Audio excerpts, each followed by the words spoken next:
तो आपको जी जान लगा के मेहनत करनी है। कैसे लग रहा है? कैसे लग रहा है अभी?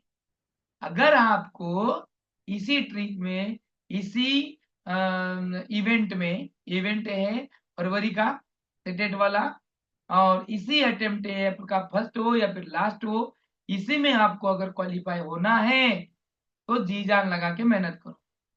ये मेहनत आपकी रंग लाने वाली है। अगर आपका दिल मेहनत में नहीं लग रहा है, अगर आपका दिल पढ़ाई में नहीं लग रहा है, तो उन लोगों को देखो जो पढ़ाई की वजह से आज मेहनती वाला काम कर रहे हैं।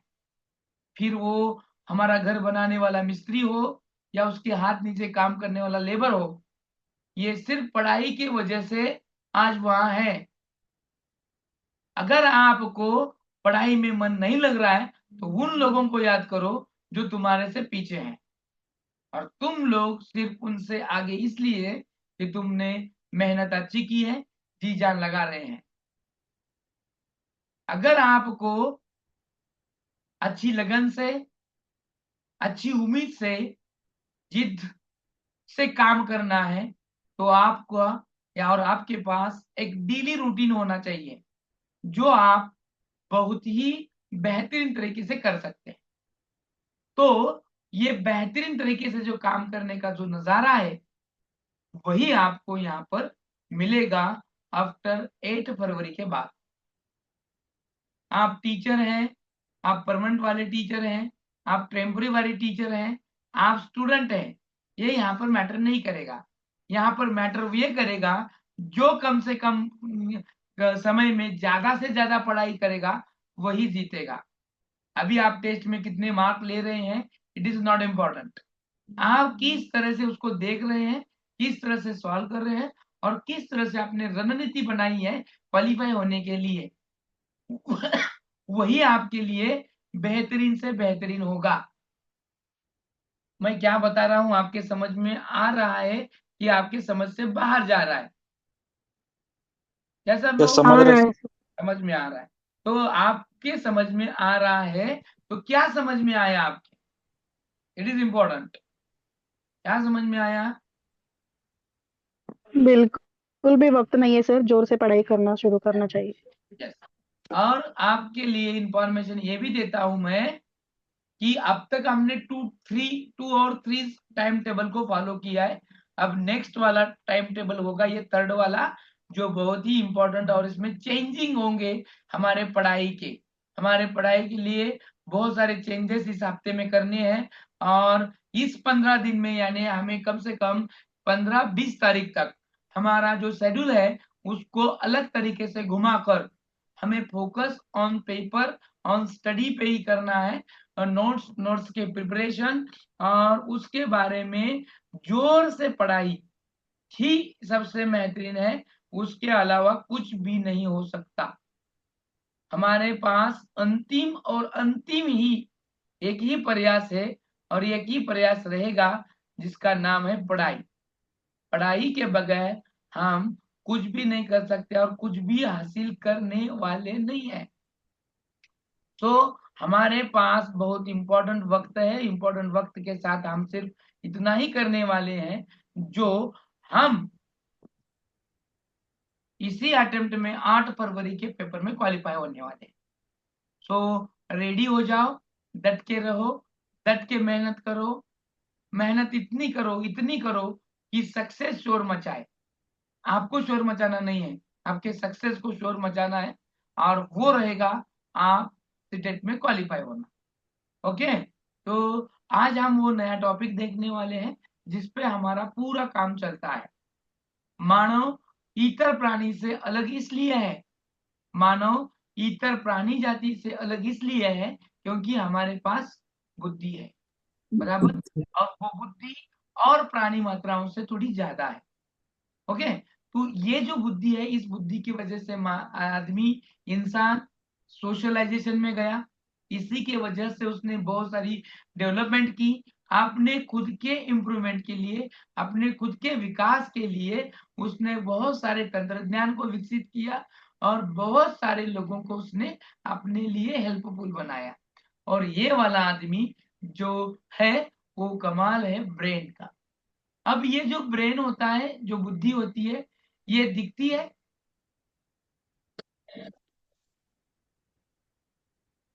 ये जो बुद्धि होती है वो दिखती है क्या? नहीं दिखती सर। नहीं। तो जो बुद्धि है वो दिखती नहीं है, लेकिन दिमाग में तो है, यानी असल में है वो, बराबर। अब इनमें चलने वाले जो थिंकिंग है, इमेजिनेशन है, वो तर्क करने की प्रोसेस है, बराबर। उसके साथ हम रीजनिंग करते हैं, बहुत सारा सोचते हैं, ख्वाब देखते हैं, कॉन्शियस एंड सबकॉन्शियस में वर्क करते हैं। ये मैं पढ़ा रहा हूँ, आप सुन रहे हैं, और आप जो सुन रहे हैं तो आपके जो दिमाग में अभी कुछ विचार आ रहे हैं, उम्र को दिखते हैं क्या? इन सब अभी जितने मैंने थिंग्स बताए वो दिखते हैं क्या हमें? दिखते हैं? यस और नो? यस और नो? नहीं सर। नहीं। या फिर मैं निकाल के दिखा सकता हूँ ऐसे दिमाग से? नहीं।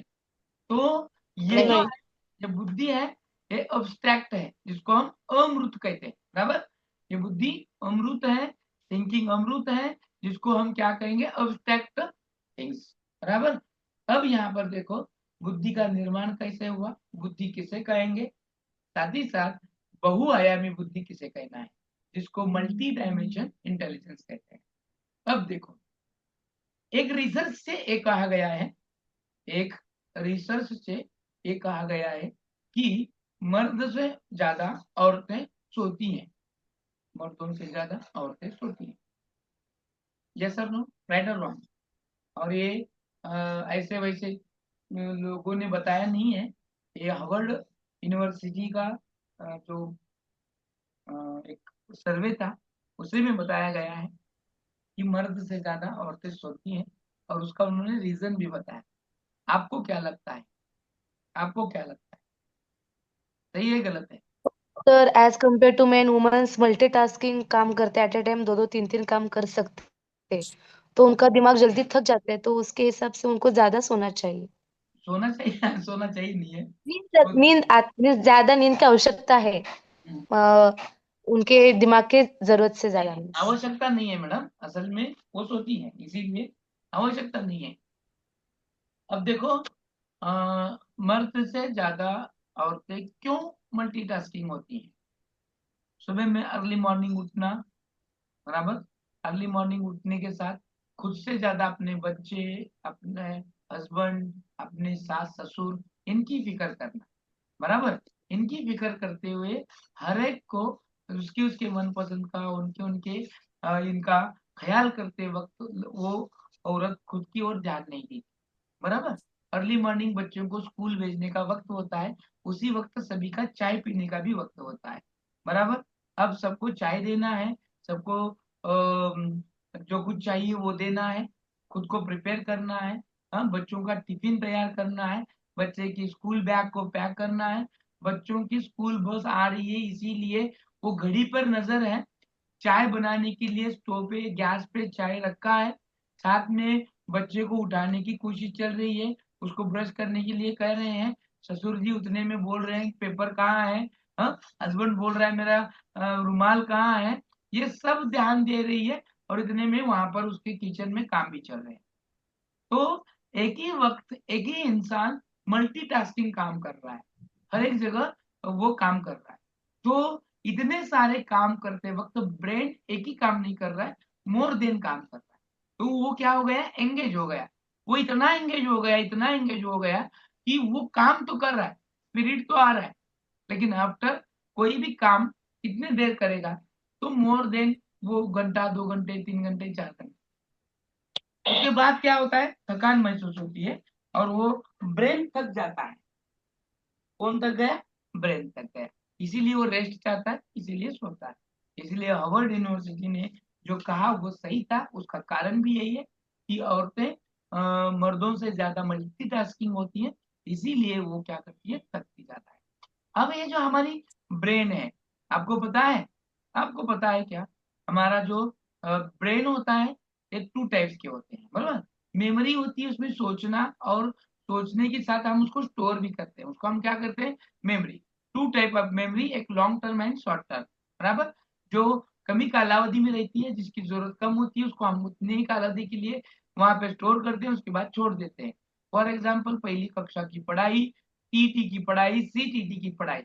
आफ्टर ऑल सीटीटी और टीटी खत्म होने जाने के बाद हम उसकी पढ़ाई को भूल भी जाते हैं। बराबर, ऐसा है कि उसको याद रखते हैं? नहीं, आज वो ही याद रहता है जो आपने उसकी अच्छी तैयारी की हो या फिर आपके ब्रेन में अच्छी से बैठा। तो कोई बातें ऐसे होती हैं कि शॉर्ट टर्म में जाती है और कोई बातें ऐसी होती है कि लॉन्ग टर्म में भी जाती है। इसके बारे में हमने पिछले एक लेक्चर में भी देखा था कौन सी बात कहाँ पे और कैसे जाती है। साथ ही साथ जो ज्ञान होता है वो ज्ञान किस तरह से हम कलेक्ट करते हैं। देखो, फर्स्ट टाइम आपको चींटी ने काटा, मैंने इसके पहले बताया था, शायद बताया था क्या? ये सब न बताया नहीं था सर, क्या? हाँ, नहीं नहीं बताए थे सर। ओके। मान लो आपको चींटी ने काटा, चींटी मालूम है? And मुंगी, मुंगी ने तुम्हाला चावलं फर्स्ट टाइम लाइफ में, आपके फर्स्ट टाइम चींटी ने आपको काटा। जैसे चींटी आपको काटती है तो देखो वो कहां से जाता है, हमारे सेंस है। कितने सेंस है और कौन कौन से हैं? जल्दी जल्दी जवाब दो, टाइम पास मत करो। Nervous system, five sense. Very nice, पांच सेंस, यस। उसमें से चींटी ने आपको काटा, ये कौन से सेंस से पता चला? स्किन त्वचा, skin skin, very nice. Touch sense. तो देखो अभी जब चींटी ने आपको काटा तो वहां पर प्रोसेस क्या क्या होती है? सबसे पहला होता है बोध, ज्ञान, कि किसी ने तो कुछ ना कुछ काटा। ज्ञान का रूपांतर होता है संबोध में। ज्ञान हुआ कि काटा है किसी ने, तो संबोध की काटना। उसके बाद जैसे काटा जाता है वैसे संबोध बोध से चला जाता है मेमोरी की ओर, और वहां पे चेक होता है कि इसके पहले कभी काटा गया है, तो वो चेक करता है शॉर्ट टर्म में, फिर लॉन्ग टर्म में। और फिर ये सब कुछ जो प्रोसेस है ये 2 दिन की नहीं है, विथिन सेकंड की है, और सेकंड से भी माइक्रो माइक्रो सेकंड की है। अब उतने में आता है कि इसके पहले कभी नहीं काटा था, देख किसने काटा। तो फिर तुम्हारा ब्रेन आंखों को बताता है, आंखें देखती हैं कि किसने काटा। अब व्हाट टू डू, अब काटा तो क्या करेंगे, उसके साथ सेल्फी लेंगे, लुलुलु क्यों काटा पूछेंगे, क्या करेंगे? क्या करना है? अभी उसने चींटी ने आपको काटा, क्या करेंगे? चींटी को दूर करना है, दूर करेंगे। हाँ दूर करेंगे, मारेंगे। हाँ, दूर करेंगे, उसको मसलेंगे आप सबसे पहिला, तिथंच मारून टाकता तुम्ही त्याला, त्याला सांगत पण नाही बाजूला हो म्हणून, एवढे आपण काय हे नाही, उसको तुरंत जगह पे ही उसको ओके कर देते हैं। तो अगली बार जब चींटी काटेगी तो ये प्रोसेस दोबारा होगी क्या? दोबारा क्या होगा? सेंस वहीं पे होगा, लॉन्ग टर्म शॉर्ट टर्म में चेक होगा, इसके पहले वो काटी होगी, बराबर, और जैसे काटा है वैसे आपको समझ में आएगा, और देन आप बगैर देखे वो चींटी का काटना है देख के उसकी जगह पे मसल देंगे। बराबर, ये ब्रेन का काम। ब्रेन में डावा मेंदू आणि उजवा मेंदू, ऐसे 2 राइट और लेफ्ट ऐसे बाजू होते हैं, डायमेंशन होते हैं, और उसी से हमारा जो शरीर है वो कंट्रोल होता है। हमारे पूरे शरीर को कंट्रोल करने का काम ब्रेन करता है। कहाँ देखना है, कब देखना है, हाँ, कैसे देखना है, क्यों देखना है, क्या क्यों कहाँ कैसे, इसके सभी पूरी सिस्टम हमारे ब्रेन की है। डावा मेंदू उजव्या बाजूच्या शरीराला नियंत्रण करतो, उजवा मेंदू शरीराच्या डाव्या भागावरती नियंत्रण करतो। जेव्हा पॅरालिसिसचा सेरिब्लेमवरती अटॅक होतो, मेंदूच्या सेरिब्लेमवर जेव्हा अटॅक होतो तेव्हा पॅरालिसिसचा अटॅक येतो पहा, आणि मग एक कुठली तरी बाजू पूर्णपणे काम करायची बंद होते। बराबर है क्या? तो ये मेंदू पर आने वाले अटैक की वजह से है। तो हमारा मेंदू जो है बहुत ही महत्वपूर्ण है हमारे शरीर को कंट्रोल करने के लिए, हमें सोचने के लिए, और हमें क्या कैसे और क्यों करना है इसके बारे में। जो मेंदू और आप अभी जो सुन रहे हैं वो जो पूरी सिचुएशन है वो कॉन्शियस वाली है, यानी आप जागरूक होकर देख रहे हैं, सुन रहे हैं। और उसके बाद दूसरी जो बाजू होती है वो होता है सबकॉन्शियस, जब आपका मेंदू विचार कर रहा है, इधर उधर देख रहा है, लेकिन कान पर कुछ ना कुछ आ रहा है, मेंदू सुन रहा होता है, हाँ, लेकिन वो कहाँ जा रहा है, सब कॉन्शियस में जान रहा है, अजागरूक अवस्था। अब ये जो अजागरूक अवस्था जब ज्यादा बढ़ती है तो वो बिखर कर आती है आपके ख्वाबों में, है ना। तो यहाँ वहां जैसे हमने देखा परसों भी कि आपके सामने अगर ऋतिक रोशन या फिर सलमान खान आया तो आप क्या करेंगे, ऐसे मैंने पूछा था आपको, और उस वक्त जो मैंने जवाब दिया था वही जवाब यहाँ पर एक काम करता है। तो इसके बारे में मेंदू कार्य करता क्या है, असल में है क्या, इसके बारे में बहुत सारे मानसशास्त्रज्ञ मनोवैज्ञानिकों ने रिसर्च किया। 5-5, 10-10 हजार लोगों पर रिसर्च करके उन्होंने यहाँ पे बहुत सारे सिद्धांत रखे हैं। मेंदू यानी बुद्धि है क्या, किसको कहेंगे, उसको नापी कैसी जाती है तो नापना कैसे है, इनके बारे में आज हमें देखना है। जो आपने सीटेट में देखा है, आज देखने वाले हैं, वो आपने उतना डीपली में आपने सीटेट में नहीं देखा है। वहाँ की व्याख्याएं और वहाँ का जो आपका ज्ञान है वो 100% यहाँ काम आएगा, ऐसे ही नहीं। तो बहुत कुछ आपको ज्यादा इंफॉर्मेशन यहाँ पर मिलने वाली है। तो चलो देखते हैं हम किसको कहेंगे ब्रेन, और सबसे पहले देखेंगे इस बुद्धि की व्याख्या। सबसे पहले हम देखेंगे कि इस बुद्धि को जो भाषा है या फिर बुद्धि की जो संज्ञा है, बुद्धि का शब्द का इस्तेमाल हमारे सीटेट पेपर में किन किन नामों से किया जा रहा है। यानी एक ही बुद्धि है, एक ही है इंटेलिजेंस, इसके बारे में जो शब्द का प्रयोग किया गया है हमारे सीटेट के एग्जाम में, वो कौन कौन से शब्दों का इस्तेमाल किया गया है वो देखना है, वो सबसे महत्वपूर्ण है। तभी हमें समझ में आएगा कि ये क्वेश्चन किस में पूछा गया है। तो बुद्धि को सबसे पहले प्रज्ञा के नाम से जाना जाता है। ये जो शब्द है ये समानार्थी शब्द हैं, सिमिलर वर्ड्स हैं, जो इंटेलिजेंस वर्ड्स के लिए बनाए गए हैं। एक है प्रज्ञा, दूसरा है प्रतिभा, ज्ञान एवं समाज या समझ। ये 4 शब्द का इस्तेमाल हमें बुद्धि के लिए करने हैं। ये जो क्वेश्चंस होते हैं ये बुद्धि के लिए है, प्रज्ञा, प्रतिभा, ज्ञान एवं समझ इत्यादि में, इत्यादि के अर्थों में हम बुद्धि का इस्तेमाल करते हैं, बुद्धि शब्द का इस्तेमाल करते हैं। अब जब भी हम ये बुद्धि का इस्तेमाल करते हैं तो बुद्धि कहते किसे हैं, जब भी हम किसी समस्याओं का समाधान करने के लिए या उन उद्देश्यों को प्राप्त करने में सक्षम करते हैं या फिर जो बनाती है उसको हम क्या कहेंगे, बुद्धि कहेंगे।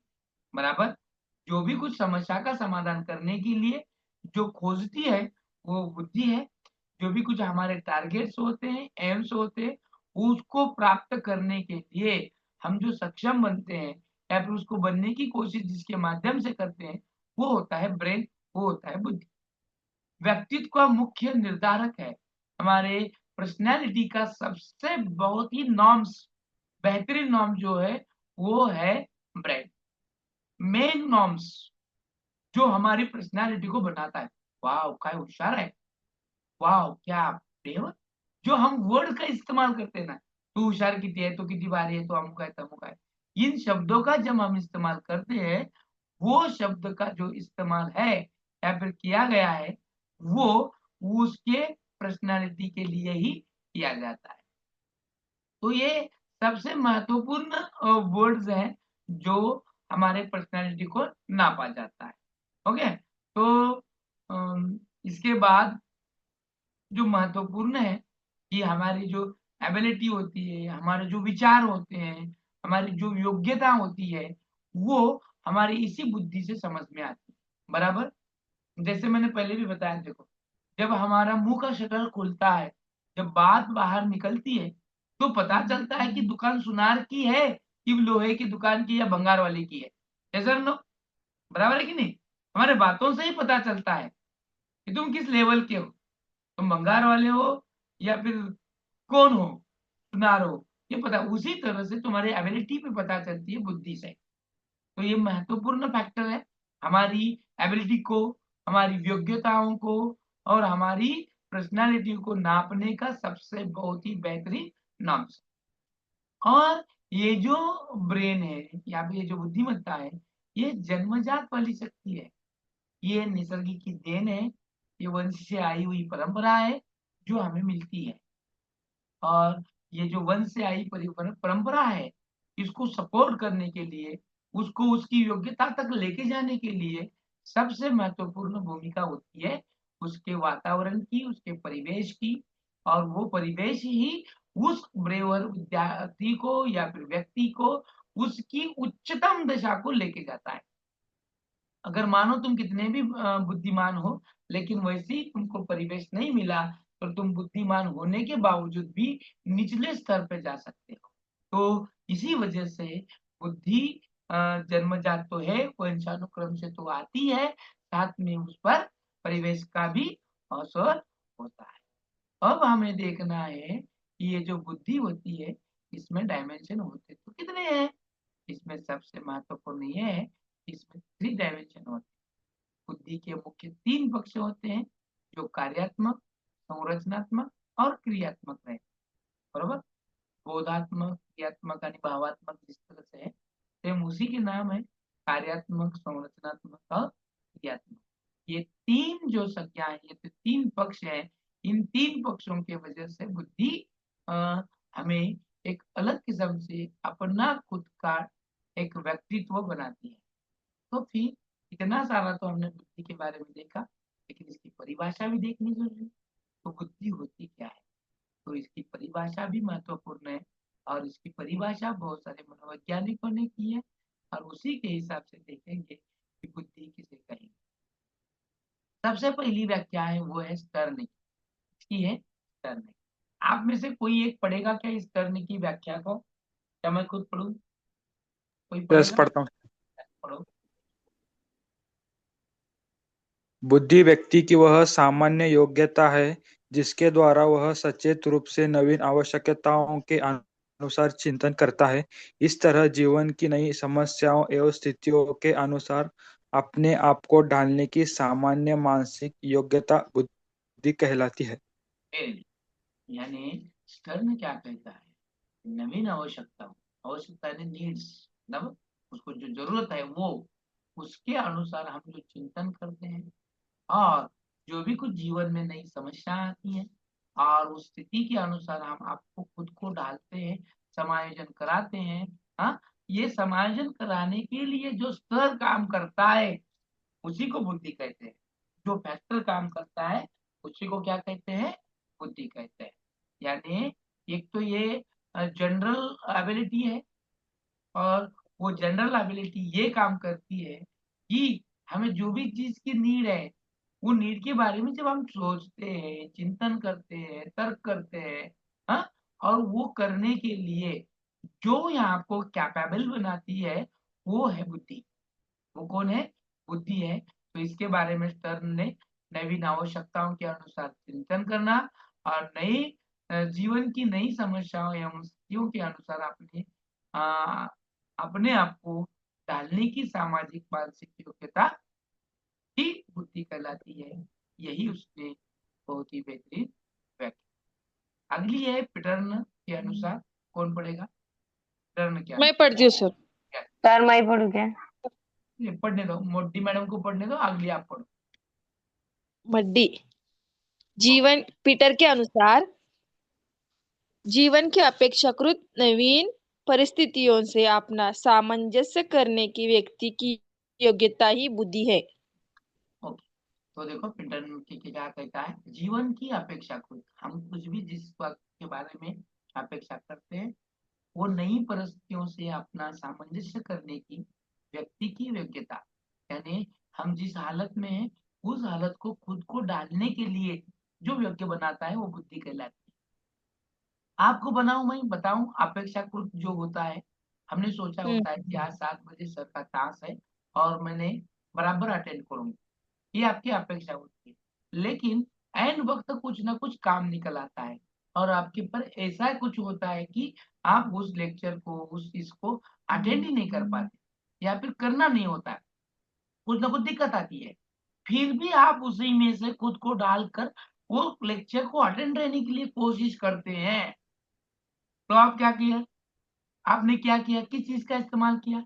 कुछ न कुछ प्रयास बनाकर, मानो आपको उसी वक्त किसी दोस्त का फोन आया और कहा कि अमुक अमुक का बर्थडे है, चलो, लेकिन आपको अटेंड रहना है, इधर उधर भी जाना है, दोस्त भी न नाराज हो और सर का लेक्चर भी मिले, हमें ये भी करना है।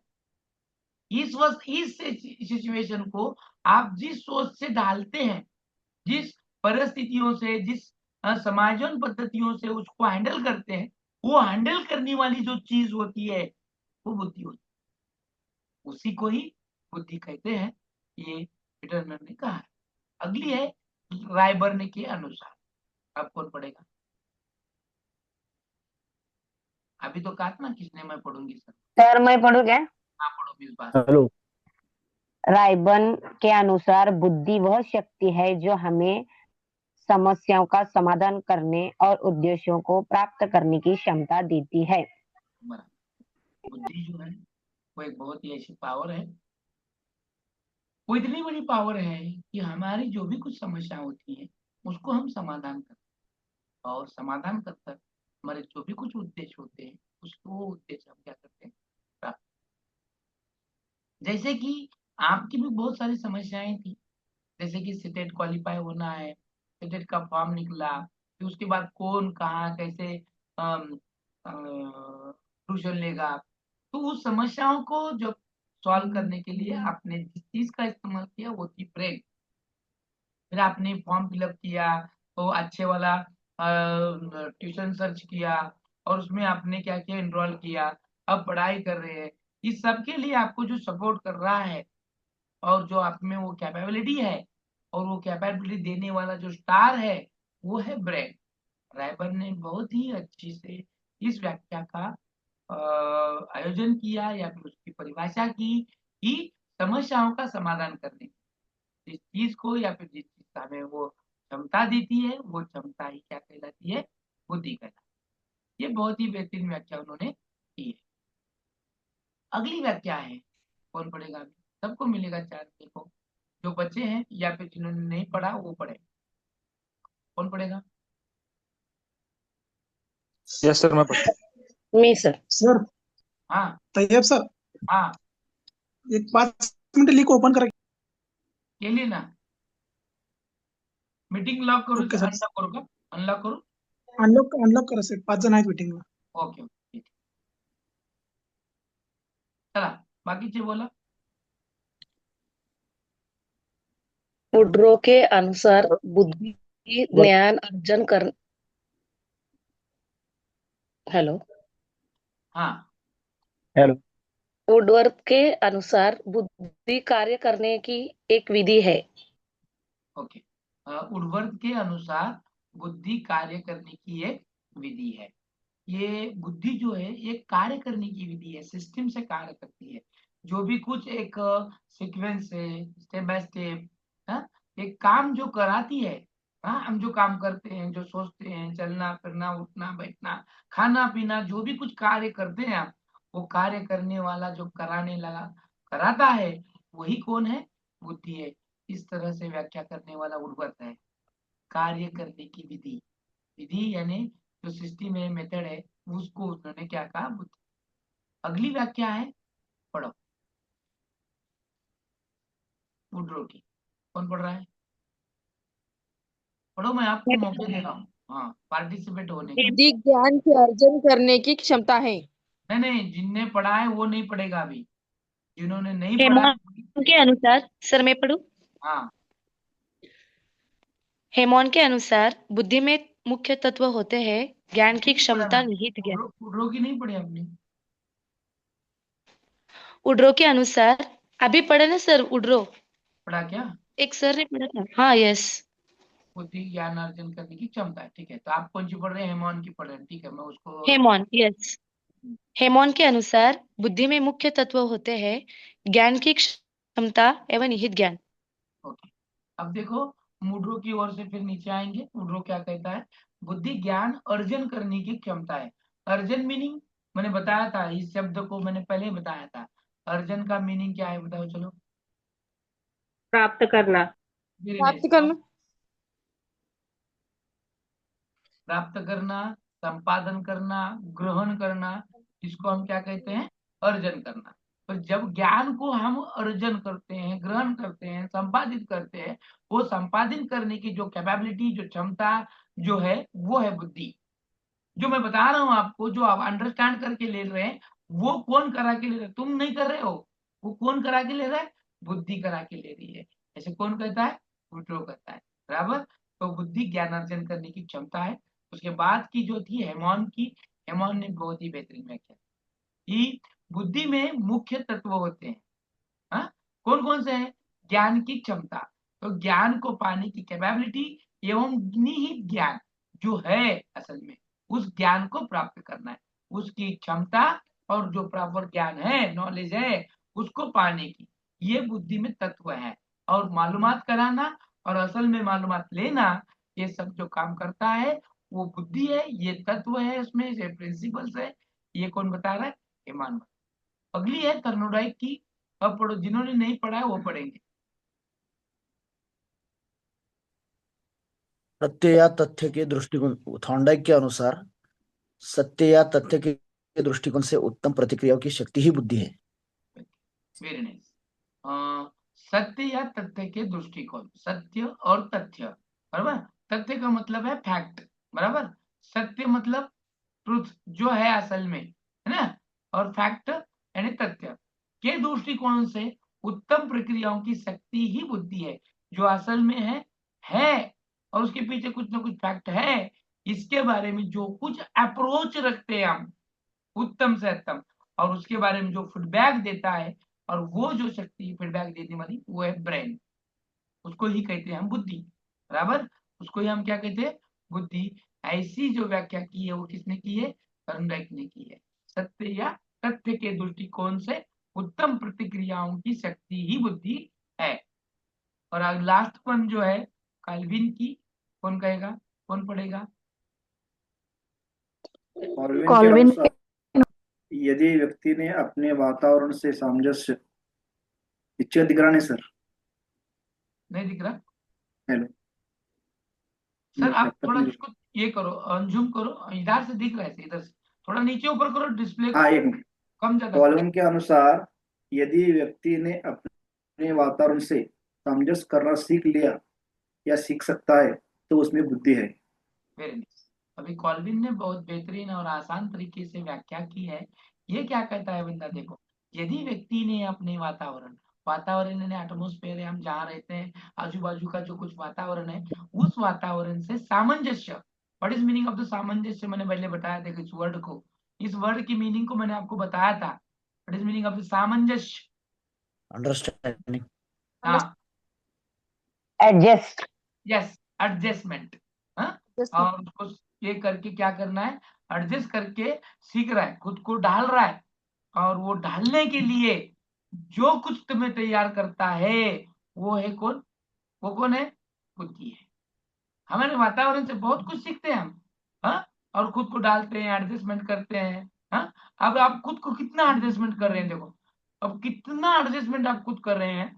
सुबह जल्दी उठना है, कॉलेज जाना है, स्कूल जाना है, जॉब जाना है, जाके आना है, पढ़ाई करना है, पढ़ाई के लिए वक्त निकालना है, दिमाग में एक ही चल रहा है, हाँ, 8 फरवरी का हमें क्वालिफाई होना है, क्वालिफाई होना है, पढ़ाई करना है, वक्त निकालना है, लेक्चर ज्वाइन करना है, टेस्ट सॉल्व करना है, ये करना है, वो करना है। ऐसे में काम रहते हैं, पढ़ाई रहती है, हाँ, किसी की शादी रहती है, किसी का बर्थडे रहता है, वहां भी जाना है। अभी तो फिलहाल महानगर पालिका के इलेक्शन चल रहे हैं, प्रचार में जाना है, हाँ, उसका प्रचार करना है, इसका प्रचार करना है, कितने सारे काम आपको हैं।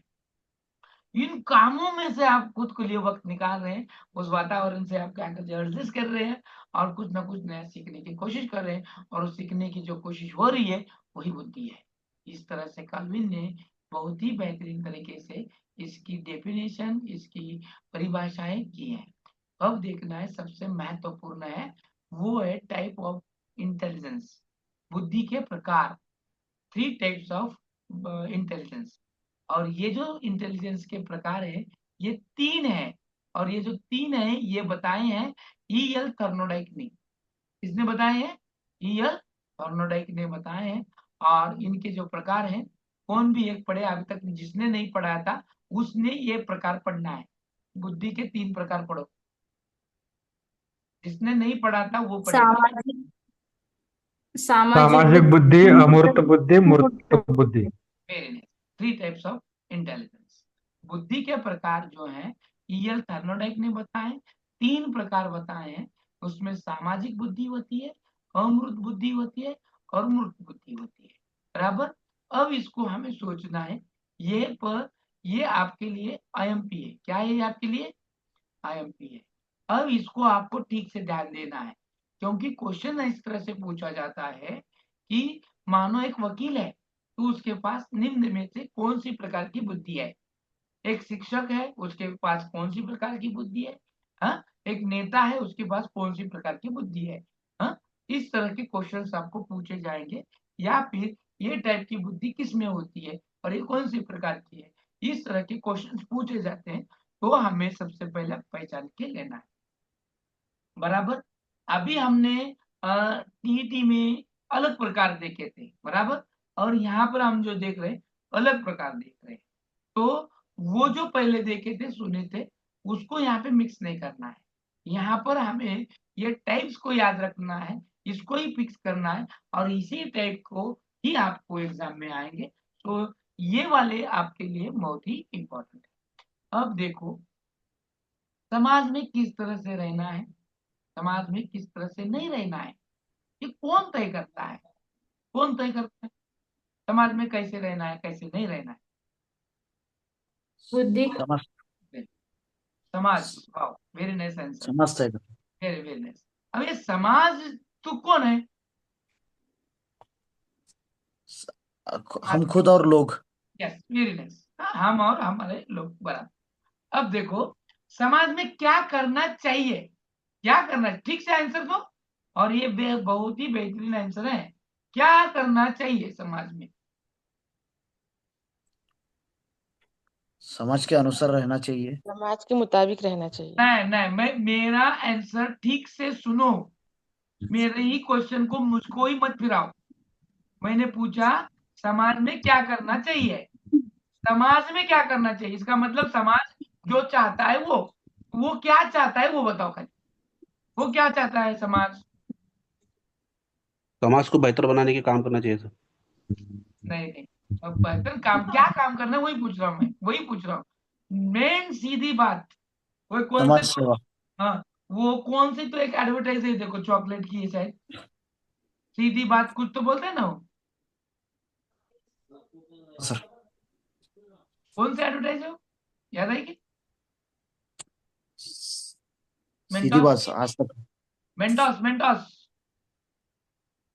हाँ, उसी तरह से आपको आंसर देने हैं। ओके। अब बताओ कि क्या समाज चाहता है, समाज में कौन से काम होने जरूरी है? सर समाजमध्ये मदत केली पाहिजे. हाँ, आता आली, हे बरोबर आहे लिहून। हा, बरोबर, मदत केली पाहिजे। किसको मदद करना है बाबा? कल्याणासाठी केले पाहिजे। हाँ, समाज मदत केली पाहिजे. नीडी पर्सन है। हम ये सोचेंगे कि एक एक का आंसर देने की कोशिश करेंगे। हॅलो सर, हाँ, समाजाच्या चांगल्या कल्याणासाठी काम केले पाहिजे. आपला आवाज खड़खड़ होता है, आवाज येत नहीं। बताइए। हॅलो.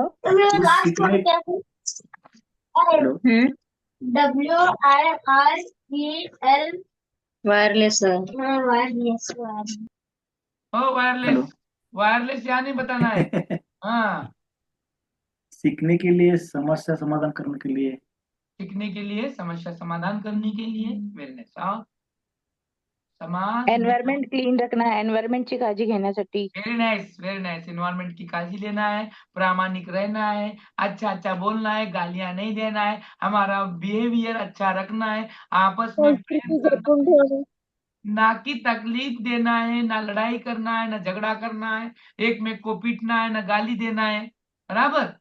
ये हमारे समाज के रूल है। ये समाज के जो रूल है उसको तय करता है हमारा ब्रेन। वो कहते हैं उसको सामाजिक बुद्धिमत्ता।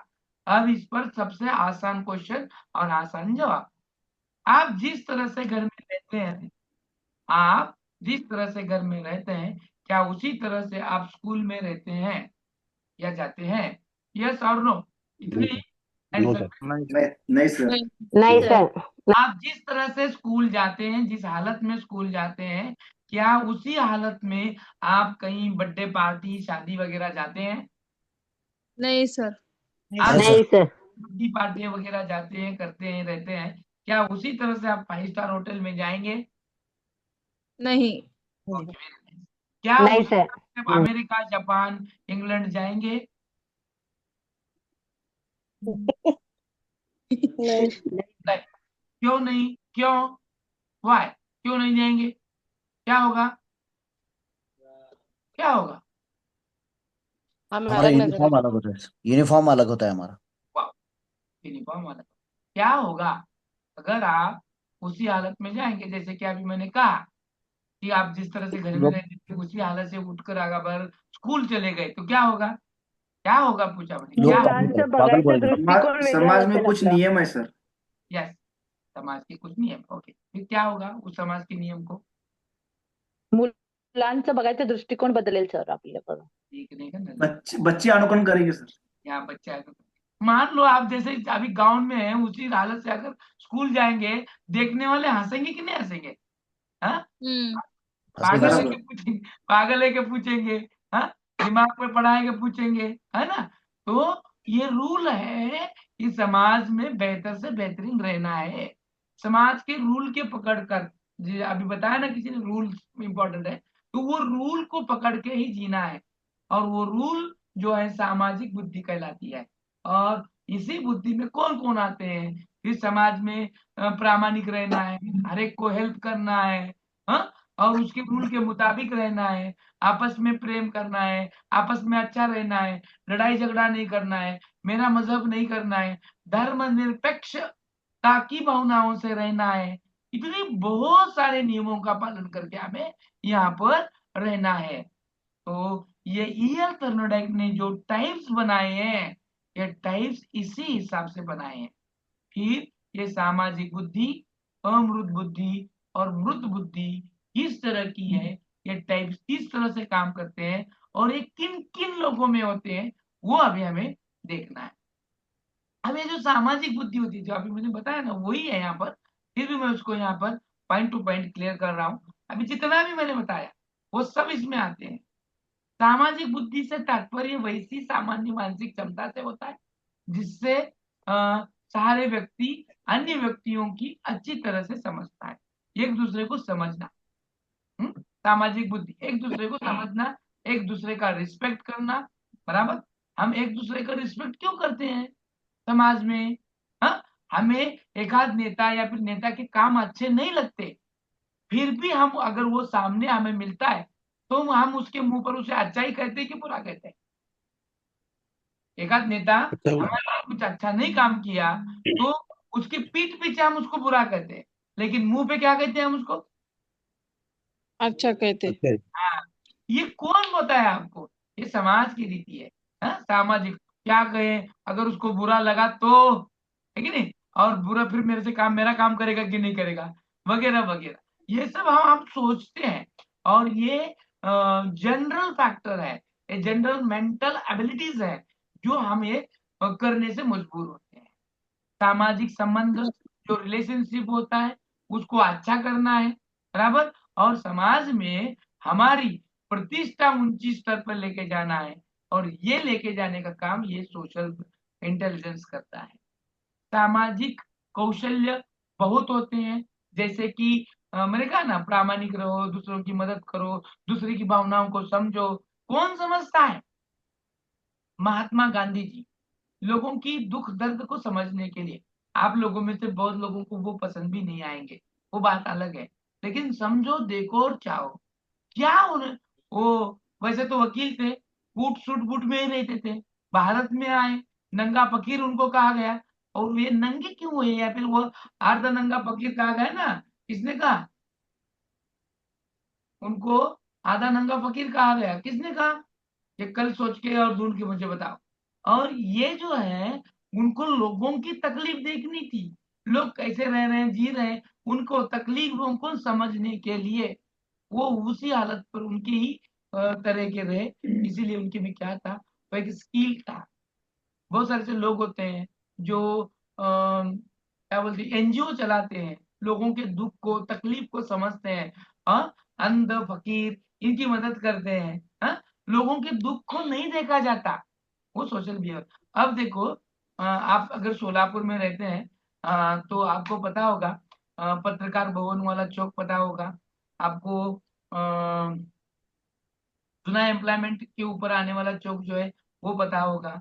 और वहां पर कुछ ऐसे नए लोग आए देखो अभी जो भीख मांगते हैं, हाँ, जब सिग्नल गिरता है तो वो लोग तुरंत आपके पास आते हैं और मांगते हैं। देखो उसमें एक बूढ़ा है देखो जिसके हाथ में 4-5 पेन होते हैं और वो इतना मुंह बुरा करके आपसे मांगता है कि तुम्हारे ऑटोमेटिकली हाथ आपके जेब में जाता है। जाता है कि नहीं जाता है? जाता हाँ है। हाँ हाँ, यस यस अगर कोई यस भिखारी यस। आपसे कुछ मांगे तो आपका हाथ आपकी जेब में जाता है कि नहीं जाता है? उसकी हालत देख के जाता है। जाता ही। क्यों गया? क्यों? वाह, क्योंकि आपके पास उसकी हालत समझने इतनी एबिलिटी है, दूसरे के दुख को, दूसरे के दर्द को, दूसरे की गरीबी को पहचानने की एबिलिटी आपके ब्रेन में है। और जिसमें नहीं है वो नहीं कहेगा चल आगे, आगे चल, आगे चल, आगे चल, आगे चल। हाँ, दूसरों के दुख को दर्द को वही समझता है जिसके पास सोशल इंटेलिजेंट होता है, वही काम करता है समाज के लिए। अन्य लोगों के साथ प्रभावपूर्ण ढंग से व्यवहार करने की क्षमता होती है, जो नेता में होती है वो किस में दिखने मिलती है क्या? देखो अभी मैं क्या बता रहा हूँ, अलग ढंग पुरुष से अभी हालत चल रहा है, अभी ये मौका आया है और एक असल में लोगों का रंग दिखने का एक सीजन चल रहा है, वो है इलेक्शन। इलेक्शन के वक्त लोग लोतान लोग कैसे आएंगे आपके सामने वोट मांगने के लिए? कैसे आएंगे?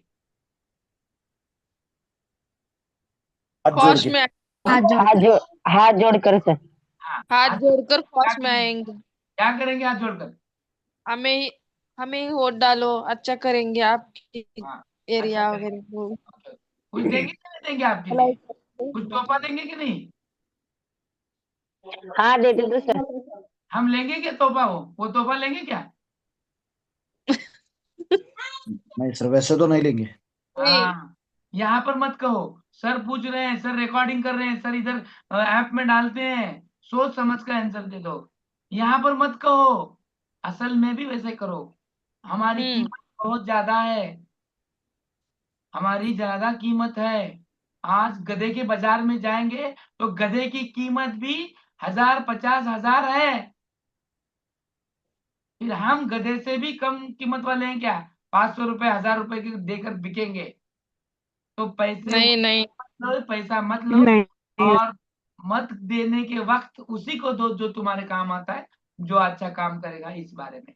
तो ये सोचने की भी जो अकल देता है वो है इंटेलिजेंट, वो आहे सामाजिक बुद्धी, जे आपल्याला अडचणीच्या वेळेस कामाला येतो, जो आपल्याला मदद करतो, उसके बारे में जो तुम सोचते हैं, जो तुम्हारे ब्रेन में एक अच्छी सोच आती है, वो सामाजिक बुद्धिमत्ता कहलाती है। अच्छा आचरण करना, अच्छा बिहेवियर करना, हाँ, उसके बारे में जो कैपेबिलिटी है, क्षमता है, वो समाज के किसी लोगों में भी, सभी लोगों में नहीं होती है। अच्छा अच्छा रहो, सबसे मिलजुल कर रहो, हाँ, सोशल वर्क करो, हाँ, लोगों को हाथ बटाओ, लोगों को सहायता करो, लोगों की अहमियत को समझो, वो किसी में भी नहीं होता है। ये किसी में भी नहीं होता है, दुनिया के सभी लोगों में नहीं होता, गिने चुने लोगों में होता है। और जो गिने चुने लोग होते हैं वो होते हैं सामाजिक बुद्धिमत्ता वाले। सही है गलत है?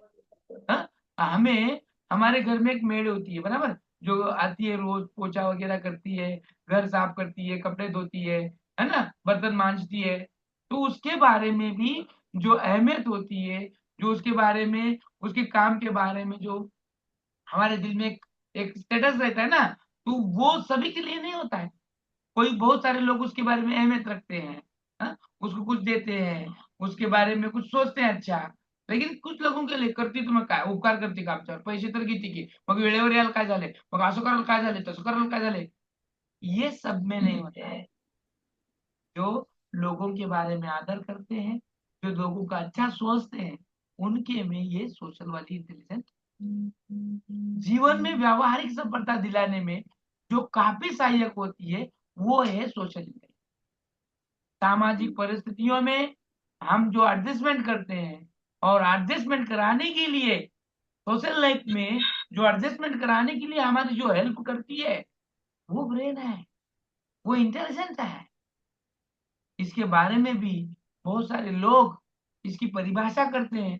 वो परिभाषा डीवर एवं वालरस्टिट ने भी की है, स्टीन ने, जो क्या कहते हैं, सामाजिक बुद्धि बुद्धि का एक प्रकार है जो किसी व्यक्ति में अन्य व्यक्तियों एवं सामाजिक संबंधों के प्रति व्यवहार में निहित होती है। उदाहरण देखेंगे तो ऐसी जो सामाजिक बुद्धि होती है वो गिने चुने लोगों के पास होती है जो समाज के बारे में अच्छा सोचते हैं। फॉर एग्जाम्पल मैं एक नाम बताता हूँ, उसके बारे में जब नाम मैंने आप सुनेंगे तो वैसे ही रिलेटेड नाम आपको मुझे बताने हैं। मैं एक ही नाम बताऊंगा तो वैसे कार्य करने वाले, सामाजिक कार्य करने वाले लोगों के नाम आपको बताने हैं। सब में पहला नाम आता है बाबा आमटे, है कि नहीं? Social, yes sir no? हाँ हाँ मुझे सोशल वर्कर के नाम बताओ। कौन है जो समाज के लिए अच्छा करना चाहता है, जो लोगों की अहमियत को, उनके दिलों को चाहता है, उनके प्रति व्यवहार अच्छा लगता है, ऐसे लोग। Mother Teresa. हाँ, mother Teresa mother Teresa. Very nice, mother Teresa, very very. और शिंदू सपकाळ। हाँ, एक वेरी सिंधुताई नाइस, सपकाळ। सिंधुताई सबका, हाँ। बहुत अच्छा नाम है, सबका Sindhu Sapkal, very nice, very nice. Anna Hazare sir. Anna, Anna, Anna उबारकी, नो अन्नाचं नाव घेतलं. Gadge no Baba. No no no no no आम्ही बघा बाकीचे नाव काय का ते पहा, Anna Hazare. No no no no no. आगे आगे संत गाडगे बाबा. ओ गाडगे बाबा, वेरी नाइस। और आगे सावित्रीबाई फुले. कोणते फुले? कोणते Phule? Savitribai Phule, Mahatma Savitribai Gandhi. Phule. Savitribai Phule, Mahatma Phule, family of Phule, very nice. Mahatma Gandhi. Mahatma Gandhi, very nice. Vinoba Indira Bhave sir. Gandhi. हाँ, इंदिरा गांधी सर. विनोबा भावे. विनोबा भावे, इंदिरा गांधी। हाँ, अभी चालू लोगों के नाम ले सकते हैं आप, पुराने लोगों के नाम लेने की भी जरूरत है, लेकिन नए लोग ऐसे हैं ना जो समाज में वर्क करते हैं, समाज के बारे में सोचते हैं, हाँ, समाज को आगे बढ़ाने के लिए काम करते हैं। जैसे कि हमारे आदरणीय सम्माननीय पंतप्रधान जो समाज का अच्छा चाहते हैं, ठीक है नहीं? मोदी जी. मोदी जी सर. हाँ मोदी जी. हाँ, बहुत अच्छा चाहते हैं हमारे समाज का, जो हमारे समाज के लिए अच्छा अच्छा जो चाहते हैं, अच्छा अच्छा करते हैं, वो लोग सामाजिक बुद्धि वाले होते हैं। अब सामाजिक बुद्धि जो होती है, ये इसका संबंध देखो, अब देखो कुल किस किस के पास आती है, इसको हमें देखना है। और ये स्लाइड आपके लिए इंपॉर्टेंट होगी, ये स्लाइड आपके लिए क्या है, इंपॉर्टेंट है। इसका आप स्क्रीनशॉट बनाओ और आपके डायग्राम में भी इसको आने दो।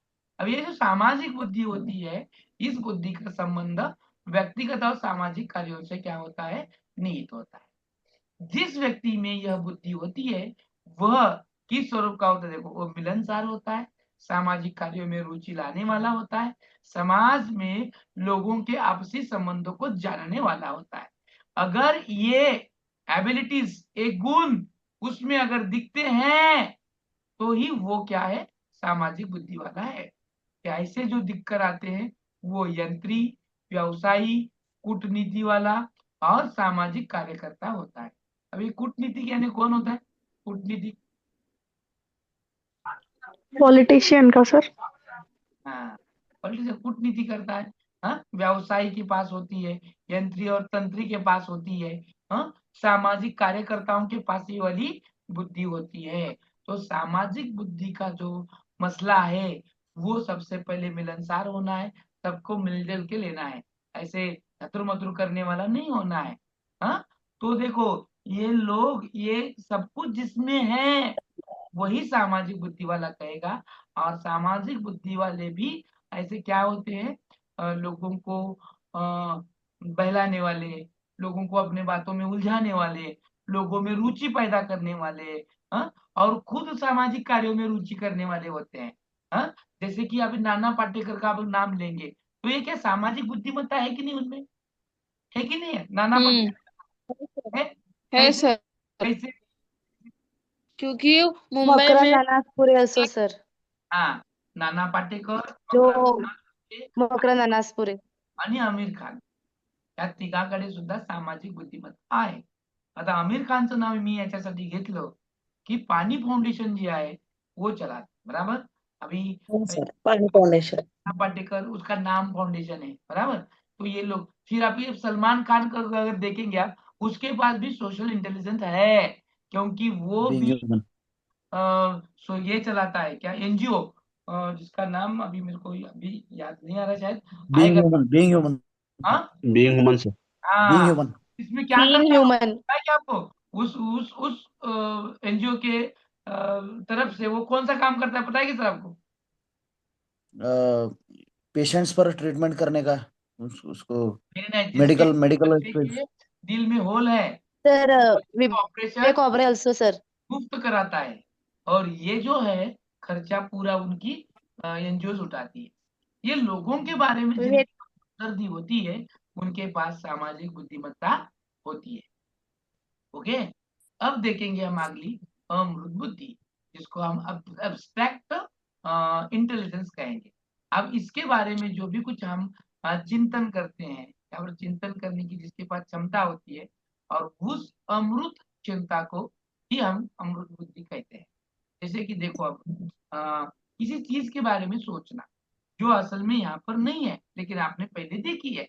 हाँ, जैसे कि हम थर्ड पर्सन के बारे में सोचते हैं, भविष्य के बारे में सोचते हैं, लेकिन असल में वो हमारे पास होती नहीं है, लेकिन उसके बारे में जब चिंतन करते हैं, उस चिंतन करने के प्रोसेस को अमृत थिंकिंग कहते हैं. अब ऐसी जो बुद्धि है वो कैसी होती है और किसके पास होती है वो भी देखना है. ऐसी बुद्धि में व्यक्ति शब्द, प्रतीक तथा अन्य अमृत चीजों के सहारे अच्छा चिंतन कर लेता है.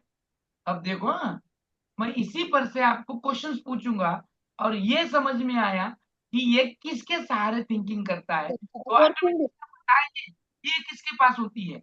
शब्द, देखो शब्द, प्रतीक यानी सिंबल, प्रतीक यानी सिंबल, और अन्य अमृत चीजें जो दिखती नहीं है, जो दिखती नहीं है उसके सहारे जो चिंतन करता है, जो सोचता है, जो एक नया कुछ इमेजिन करता है, उसके पास वाली ये अमृत बुद्धि होती है. ऐसे लोग अपने विचार, कल्पनाओं एवं मानसिक प्रतिभाओं के सहारे बड़ी बड़ी समस्याओं का समाधान कर लेते हैं, क्योंकि उनके पास ऐसी थिंकिंग करने की एबिलिटीज बहुत ज्यादा होती है. वो किन के पास होती है? जिन छात्रों में अमृत बुद्धि अधिक होती है, उनकी शैक्षणिक उपलब्धियां अधिक श्रेष्ठ होती हैं. वे कौन होते हैं? वो एक सफल कलाकार होते हैं, पेंटर होते हैं, गणित तज्ञ होते हैं, एवं कहानीकार आदि बनते हैं. देखो कौन कौन बन गए हो? कलाकार. कलाकार के पास क्या होता है? वो कैसे सोचता है कि अपनी कलाओं को बेहतर कैसे जाहिर करूं, कैसे बेहतर उसको प्रेजेंट करूं, उसके बारे में वो थिंकिंग करता है. फिर वो शब्द के बारे में, प्रतीकों के बारे में भी वो सोचता है. एक पेंटर हो, गणित तज्ञ हो, हाँ, एक कहानीकार जो कहानियां लिखता है ना, वो शब्दों की तरह से उसको उलझाता है कि नहीं? जैसे कि कहानीकार के नाम बता सकते हैं क्या? ये कहानीकार है सर, गुलजार है, हाँ, कविता लिखने वाला होता है, उसके पास भी ऐसी अमृत बुद्धि ज्यादा होती है. जो पेंटर होता है, पेंटर देखो निसर्ग चित्र जब बनाता है, कैसे इमेजिनेशन होता है, असल में हमने कभी वो चीजें देखी भी नहीं होती है, उन चीजों को वो क्या करता है, कल्पनाओं विश्व में से लाकर उसे ऑटोमेटिकली उस कैनवास पे उतार देता है. तो ये जो शक्तियां होती हैं, ये जो इंटेलिजेंस होता है, ये अमृत इंटेलिजेंस हम कहते हैं, वो उनके पास होता है. तो इसके बारे में टर्मन के अनुसार भी देखो, टर्मन ने इसके बारे में बताया, अमृत बुद्धि का महत्व छात्रों की अन्य दूसरी तरह की बुद्धि से अधिक होता है. जो आम विद्यार्थी होता है उससे इनके पास अधिक होता है. इस प्रकार की बुद्धि को कुछ लोगों ने सैद्धांतिक बुद्धि भी कहा है. इस तरह की बुद्धि का सैद्धांतिक बुद्धि. अमृत बुद्धि में हम जो थिंकिंग करते हैं, वो थिंकिंग जो होती है वो काल्पनिक होती है. तो बात अच्छी तरह से करते हैं. तो देखो ये किन के पास होती है, इसका स्क्रीनशॉट बना के लो और मुझे इसके लोगों के नाम बताना है आपको, हाँ, जो बेहतरीन से बेहतरीन है। अमृत बुद्धि, इस बुद्धि का संबंध पुस्तकीय ज्ञान से होता है। जिस व्यक्ति में यह बुद्धि होती है वह ज्ञानार्जन में विशेष रुचि लेता है। अब अमृत बुद्धि किनके पास होती है? वकील, डॉक्टर, दार्शनिक, चित्रकार और साहित्यकार, इन लोगों के पास अधिक होती है, अधिक होती है, खाली होती नहीं है, तो अधिक होती है। अब देखो वकील तो सब होते हैं, लेकिन जिसके पास अमृत बुद्धि या फिर वो एब्स्ट्रैक्ट इंटेलिजेंस ज्यादा होती है वो ज्यादा प्रसिद्ध होता है वाक्यों को रचने में, वाक्यों को ऐसे क्या कहते हैं उसको, एकदम स्टेप बाय स्टेप रखने में, बोलने में। हमसे ज्यादा वकील पॉइंट से बोलते हैं, हम उतना पॉइंट से नहीं बोलते। तो बोलेंगे एक आधे सरकारी वकील का नाम जो टीवी में बार बार आता है? उज्जवल निकम। यस, उज्जवल निकम। उज्जवल निकम। बेहतर जानता है। अब देखो डॉक्टर कैसे आए यहाँ पर, अब बता पढ़े सकते हैं? हाँ? यहाँ पर डॉक्टर का नाम क्यों आया? वसंकर, डॉक्टर मैं भी क्या वसंकर। बता रहा हूँ, डॉक्टर का नाम क्यों आया पूछ रहा हूँ, यहाँ पर क्यों आया होगा? अमृत बुद्धि उसके पास क्या होती है, क्या क्या गरज है उसकी वहां पर?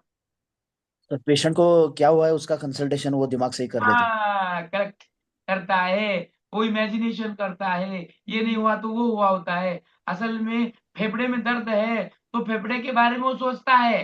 हाँ, तुम्हारे टांग के बारे में थोड़ी सोचेगा, टांग पे थोड़ी ट्रीटमेंट करेगा, फेफड़े के बारे में ही करेगा, फेफड़े के बारे में सोचेगा, बगैर फेफड़े को देखे वो ट्रीटमेंट करेगा।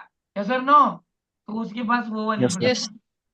दार्शनिक, दार्शनिक यानी तत्वज्ञ, तत्वज्ञ यानी फिलोसोफर, फिलोसोफर, ये फिलोसोफर के पास भी ये वाली बुद्धि ज्यादा होती है।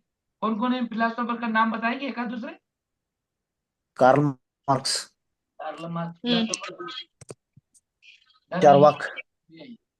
धर्म ही क्या चार्वाक है। गौतम हाँ, रामानुजाचार्य, रामानुजम। स्वामी विवेकानंद।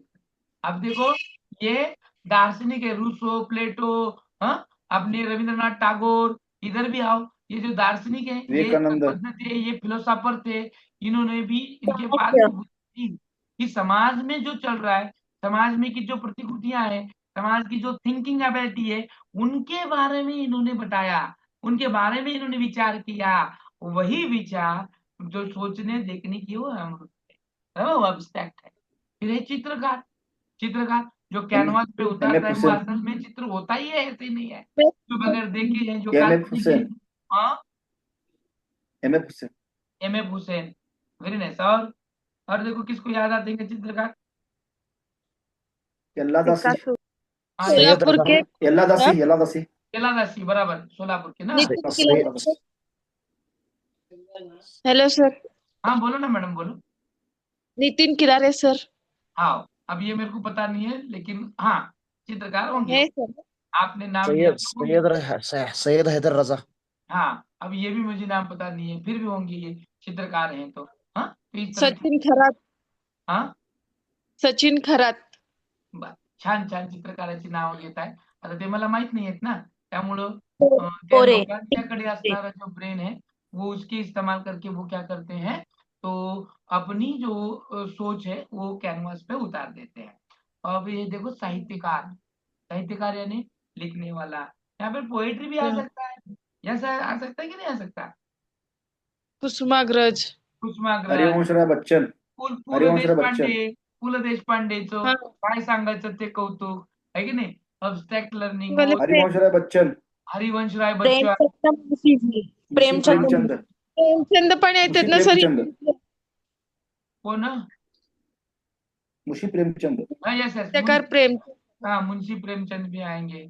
हाँ, यस यस, ये लोग आएंगे। महादेवी शर्मा। तो मैं ये जो आपको उदाहरण दे रहा हूँ ना, ये नाम इसलिए याद करा रहा हूँ, या फिर आप ये नाम सही तभी दे रहे हैं जब आपने इसकी कंसेप्ट को अच्छी तरह से समझा, बराबर है कि नहीं? इसीलिए मैं आपको उनके नाम लेने लगाता हूँ, क्योंकि ये जो कंसेप्ट है वो आपके ध्यान में 100% बैठ जाए। कभी भी आप भूलेंगे नहीं अमृत बुद्धि में कौन कौन आते हैं, वकील, डॉक्टर, दार्शनिक, चित्रकार, साहित्यकार। मृत में कौन, अभी उसके पहले हम देखा था सामाजिक में कौन कौन आते हैं, सामाजिक में कौन कौन आते हैं, ये किसके पास? यंत्री व्यावसायिक कूटनीतिक सामाजिक कूटनीतिक कार्यकर्ता। कूटनीति यस, कूटनीतिक और सामाजिक कार्यकर्ता, है कि नहीं? ये सब लोग कहाँ आते हैं? सामाजिक बुद्धि। अमृत बुद्धिमत्ता किसके पास होती है? वकील, डॉक्टर, दर्शन दार्शनिक, चित्रकार, साहित्यकार। चित्रकार साहित्य। ओके, वेरी नाइस, अंडरस्टैंड हुआ। अब लास्ट वाला देखेंगे। Yes sir. लास्ट वाला देखेंगे, क्या है लास्ट वाला? मूर्त बुद्धि। मूर्त क्या है? बुद्धि। मूर्त इसका बुद्धि। तात्पर्य क्या है? देखो, जो असल में है, जो कॉन्क्रीट है, हाँ, जो ठोस है, जो हमें दिखता है, उसका महत्व हमें जिसको समझ में आता है, वो सब कुछ कहलाता है कॉन्क्रीट या फिर मूर्त वाला। मूर्त बुद्धि से तात्पर्य देखो क्या है, वैसी मानसिक क्षमता से होता है जिसके सहारे व्यक्ति मृत या ठोस वस्तुओं के महत्व को समझता है, जो असल में है, उसके बारे में सोचता है तथा अपनी इच्छा एवं आवश्यकता अनुसार उसमें परिवर्तन लाकर उन्हें उपयोगी बनाता है। इसे व्यावहारिक बुद्धि भी कहा जाता है। और पहली जो देखी थी अमृत वाली को सैद्धांतिक बुद्धि कहा गया, मृत बुद्धि को मूर्त। मृत बुद्धि के साथ साथ व्यावहारिक बुद्धि भी कहा गया। जिन बालकों में मृत बुद्धि अधिक होती है उनमें हस्तकलाओं की क्षमता अधिक होती है तथा वे आगे चलकर एक सफल इंजीनियर या कुशल कारागिर बनने में सफलता प्राप्त करते हैं।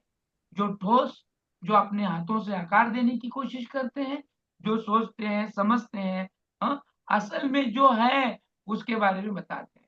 मानो आपके पास 1000 स्क्वायर फुट है, 1000 स्क्वायर फुट है, तो इसका असल में इस्तेमाल कैसे किया जाएगा, ये सोचने के लिए अमृत बुद्धि काम करेगी या मूर्त बुद्धि? अमूर्त। मूर्त बुद्धि। आता ती मूर्त. अमृत मध्ये तुमच्याकडे, तुम्हाला माहित आहे की 1000 आहे, पण कितीचं काय काय बसवायचं असेल तर ते प्रत्यक्षात बसवावं लागेल ना। तो जो ठोस है उसके बारे में हमें सोचना है। जो अगर आपके पास 1000 स्क्वायर फुट है तो वो किस एंगल से है, कैसी है, देखे बगैर हम थोड़ी कर सकते हैं। हाँ, तो एक इंजीनियर के पास होने वाली जो बुद्धि है, इंजीनियर के पास वो मूर्त होती है, बराबर। किचन कहाँ रखना है, बराबर। डाइनिंग टेबल कहाँ होना है, जीना कहाँ लगाना है, इंटीरियर बाथरूम डिजाइनर। कहाँ होना है, हाँ, आपका हाँ। टॉयलेट कहाँ होना है, वो कितना उसका एरिया होना है, स्क्वायर फुट होना है, एक्चुअल एक्चुअल, हाँ, जो असल में है वो बताना है। ठोस वस्तुओं के रूप में या फिर असल वो साइज के रूप में जो बताना है वो है मूर्त बुद्धि। और वो किन किन के पास होती है और किसे कहा जाता है? तो देखो, ये जो मूर्त बुद्धि होती है, इस बुद्धि को यांत्रिक या फिर गायन बुद्धि भी कहा जाता है। कैसे कहा जाता है? गायक बुद्धि। इसका संबंध यंत्रों और मशीनों से होता है। जिस व्यक्ति में यह बुद्धि होती है वह यंत्रों व मशीनों के कार्य में विशेष रुचि लेता है। कौन कौन होता है इसे? मृत बुद्धि किसके किसके पास होती है? पहिला आहे कारागीर, कामगार जो असतो तो, सुतार असेल, लोहार असेल, सोनार असेल, ऐसे जो कारागीर हैं, हाँ, तो इन कारागिरों के पास भी होती है। मैकेनिकल, कौन सा मैकेनिकल? जो मोटर ये करता है, दुरुस्ती करता है, गाड़ी रिपेयर करता है, उनके पास। इंजीनियर, इंजीनियर के पास भी होती है। और औद्योगिक कार्यकर्ता जो आईटी फिटर हम कहते हैं, हाँ, आईटीआई फिटर, तो इनके पास जो होते हैं वो वाली कैसी बुद्धि होती है इनके पास? कैसी वाली बुद्धि होती है? मूर्त. मूर्त बुद्धि। आप देखो, कारागिर में अगर दूसरा नाम बताएंगे क्या आप कि ये, तो आपको फिट रहेगा ना, एकदम फिक्स बैठेगा आपके पास। कारागिर में कौन प्लम्बर। कौन से प्लम्बर। कारागिर है? शिल्पकार. प्लम्बर। शिल्पकार. Very nice.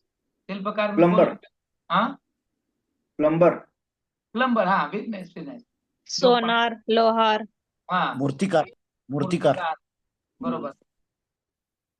नाव सांगा म्हणतोय मी त्यांचं, तुम्ही ते व्यवसाय सांगितले तर कारागिर। शिल्पकार मध्ये रामपुरे म्हणून आहेत सर. यस, ते माहित आहेत मला। ओके, व्हेरी नाइस, नाम बराबर है। और चलो बताओ। सुनार में कुछ है क्या? लोहार एपीजे अब्दुल कलाम। एपीजे अब्दुल कलाम। कशात आले? एपीजे अब्दुल कलाम म्हणा कशाला? सुनारात धरायचं का लोहारात धरायचं? कशात धरायचं? इंजीनियर थे। Which type engineer? Sir doctor scientist. Doctor APJ Abdul Kalam को हम दार्शनिक में भी डाल सकते हैं और एक साइंटिस्ट। हाँ साइंटिस्ट यानी इंजीनियरिंग में भी डाल सकते हैं।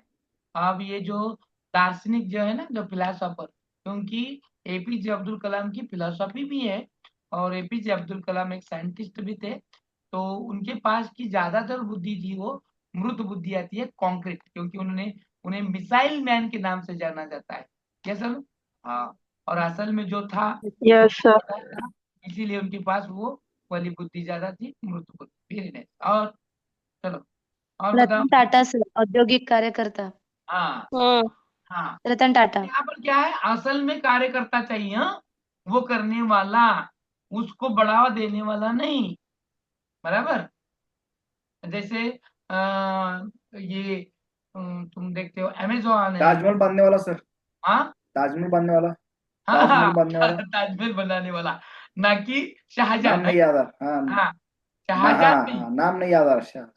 शाहजहां नहीं, शाहजहां नहीं, ताजमहल बनाने वाला, लेकिन हाँ, ताजमहल लेकिन बनाने वाला। हाँ, जिसने असल में बनाया, जो मिस्त्री था, वो वाला कारागिर बहुत बेहतरीन था। और ये आंसर भी सर बहुत बेहतरीन था। गंगराला गौतम बुद्ध की मूर्ति बना तो गंगराय सुत्ताले करेले। हाँ, गौतम वो भी बुद्ध कारागिर। कारागिर। Very nice, very nice. Hello sir. हाँ सर, डेफिनेशन में यहाँ पे एक डाउट था सर। बोलो ना। इस जो मूर्त बुद्धि की डेफिनेशन है, इस बुद्धि को यांत्रिक वो समझ में आया सर। गायक बुद्धि मीन्स वो गायक का मीनिंग यहाँ पे डेफिनेशन में समझ में नहीं आया सर। हाँ, तो या बोला है उसको, गायक बुद्धि भी कहा जाता है, यांत्रिक। अब देखो, जो कंपोजर करता है कि नहीं, गाना कंपोज करता है ना, उसके पास भी यस। ये वाली बुद्धि है, इसीलिए उसको गायक बुद्धि भी कहा गया है, बराबर। ओके। क्योंकि वो और कारागिर। सर, अमूर्त में, अमूर्त मतलब जो हम इमेजिनेशन करते हैं, यस, मूर्त मतलब सिंपल जो हमें पहले से ही मालूम होता है। नहीं नहीं, असल में वस्तुओं को लेकर रिलेटेड होता है ना, कॉन्क्रीट होता है ना, वस्तु ओके। वस्तु असल में है। मीन जो रियल फैक्ट समक्ष है वो मूर्त। वस्तुस्थिती। हाँ सर ओके। प्रत्यक्ष आणि अप्रत्यक्ष ना सर? यस यस, हा. प्रत्यक्ष आणि अप्रत्यक्ष थोडक्यात. तर मृत म्हणजे प्रत्यक्ष आलं आणि अमृत म्हणजे अप्रत्यक्ष आलं. आपल्याला समजण्यासाठी बरं का, मी हे जे शब्द तुम्हाला दिले ते तर तुम्हाला समजावं म्हणून. Okay, definition clear, matter clear, आगे बढ़े। Yes sir. तो आगे देखो, अभी इस बुद्धि की विशेषताओं को देखेंगे हम, क्या है इसकी विशेषताएं। तो सबसे पहली विशेषताएं हैं बुद्धि जो होती है। अब देखो, जो क्वेश्चंस आते हैं, पहला क्वेश्चंस आता है उस प्रकार पर लेकर, दूसरा आता है बुद्धि की विशेषताओं पर लेकर, और तीसरा क्वेश्चन जनरेट होता है उसके सिद्धांतों को लेकर। ऐसे 3 टाइप के क्वेश्चंस हमें इस चैप्टर से जनरेट होते हैं। तो अब इस बुद्धि की विशेषताओं को देखते वक्त हमें यह आ सकता है कि एक रमेश नामक लड़का अमुक अमुक है और उसकी ये विशेषताएं हैं, तो उसके पास कैसा है, क्या है, कौन सी विशेषता है, कौन सी विशेषता नहीं है, वगैरह वगैरह क्वेश्चंस जनरेट होते हैं। तो हमें ये बुद्धि की विशेषताएं मालूम होना बहुत ही जरूरी है। सबसे पहले अभी हम देख रहे हैं बुद्धि की विशेषताएं। बुद्धि व्यक्ति की जन्मजात शक्ति है, सही है क्या? ये विशेषता है सबसे, जन्मजात शक्ति है, वो जन्म से ही आती है, या ऐसा है कि वो जन्मने के बाद उसमें वो जिस तरह से हम एक्सटर्नल मेमोरी डालते हैं उसी तरह डालते हैं क्या हम उसमें? डालते हैं नहीं क्या? नहीं, नहीं। तो ये फिर नहीं किस विशेषता हुई? इनबिल्ट है, साथ ही साथ कहाँ से आ रही है वो? वातावरण से ना हमें ना, कहाँ से आ रही है? आ रही है कहाँ से? जन्म जन्म जन्म जन्मजात यानी माता पिताओं से आ रही है, बराबर। हाँ। यानी वो कैसी हो गई? वंशानुक्रम, बराबर। और जन्म के साथ आ रही है, ना कि हम उसको एक्सटर्नल फीड कर रहे हैं। हेरिडेटरी। हाँ, और ना कि हम उसको एक्सटर्नल फीड कर रहे हैं, तो इंटरनल और अपने माता पिताओं से, अपने जन्मजात प्रवृत्तियों से, वंशानुक्रम से वो आ रही है। इसीलिए वो सबसे बड़ी अहमियत है, और उसी से तय करता है कि तुम्हारा वंश, तुम्हारा अनुवंश क्या है, अपने माँ बाप किस लेवल के थे, किस बुद्धिमत्ता के थे, उसी के हिसाब से अपना बच्चा भी वैसे हो जाएगा। इसीलिए बुद्धि की सबसे बड़ी विशेषता है कि वो बुद्धि जन्मजात है। दूसरा है बुद्धि व्यक्ति को अमृत चिंतन की योग्यता प्रदान करती है।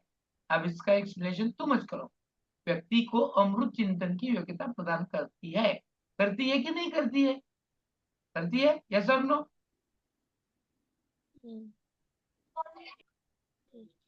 चुप बैठ करती है गए, सर। यस और नो खाली? Yes sir. यस आप बताओ कैसे?